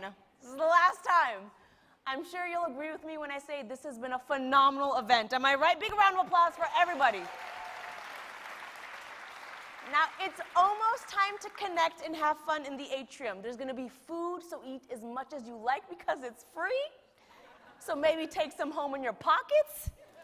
If you brought Tupperware, game-recognized game, I respect that. Also, post about what you've seen today because it's important. Your posts will be up on the atrium screen, though, so just make sure you keep it PG, okay? And stay in touch with the Goalkeepers community online by joining the LinkedIn group. Now, thank you all for coming. Truly, it has been my pleasure to be your host. Now, to close out our show, her voice is the kind we get once in a generation. Goalkeepers, make some noise for Cynthia Arrivo!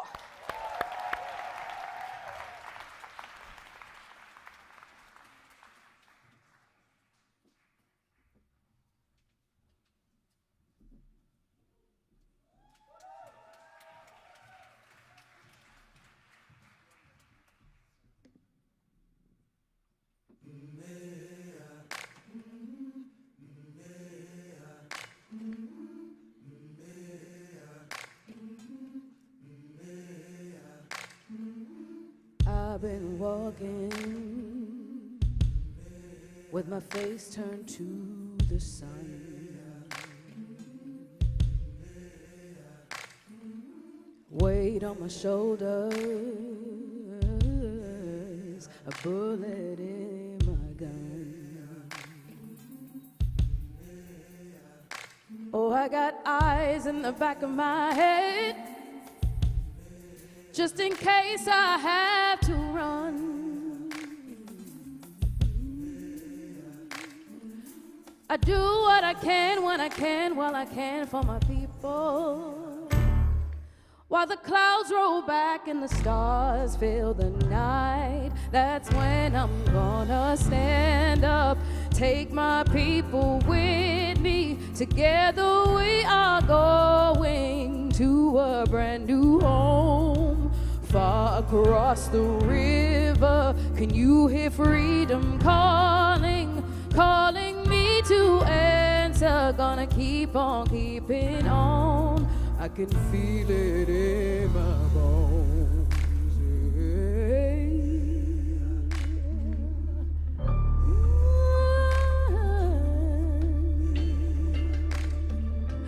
Early in the morning, before the sun begins to shine, we're gonna start moving towards that separating line. I'm wading through muddy waters. You know I got a made up mind. I made up my mind, and I don't mind if I lose any blood on the way to salvation. And I'll fight with the strength that I got until I die. So I'm gonna stand up, take my people with me. Together we are going to a brand new home, far across the river. Can you hear freedom calling, calling me to answer? Gonna keep on keeping on.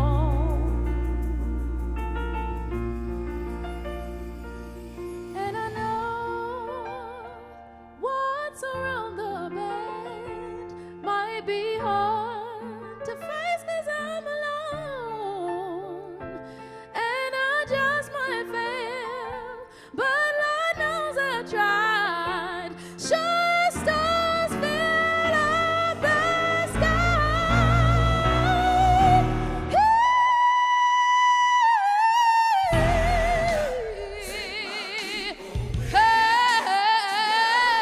I'm going to a brand new home.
prepare a place for you. I go to prepare a place for you. I go to prepare a place for you. Thank you very much.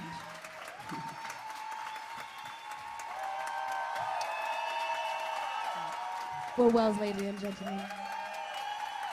Thank you very much, everyone. Have a wonderful day.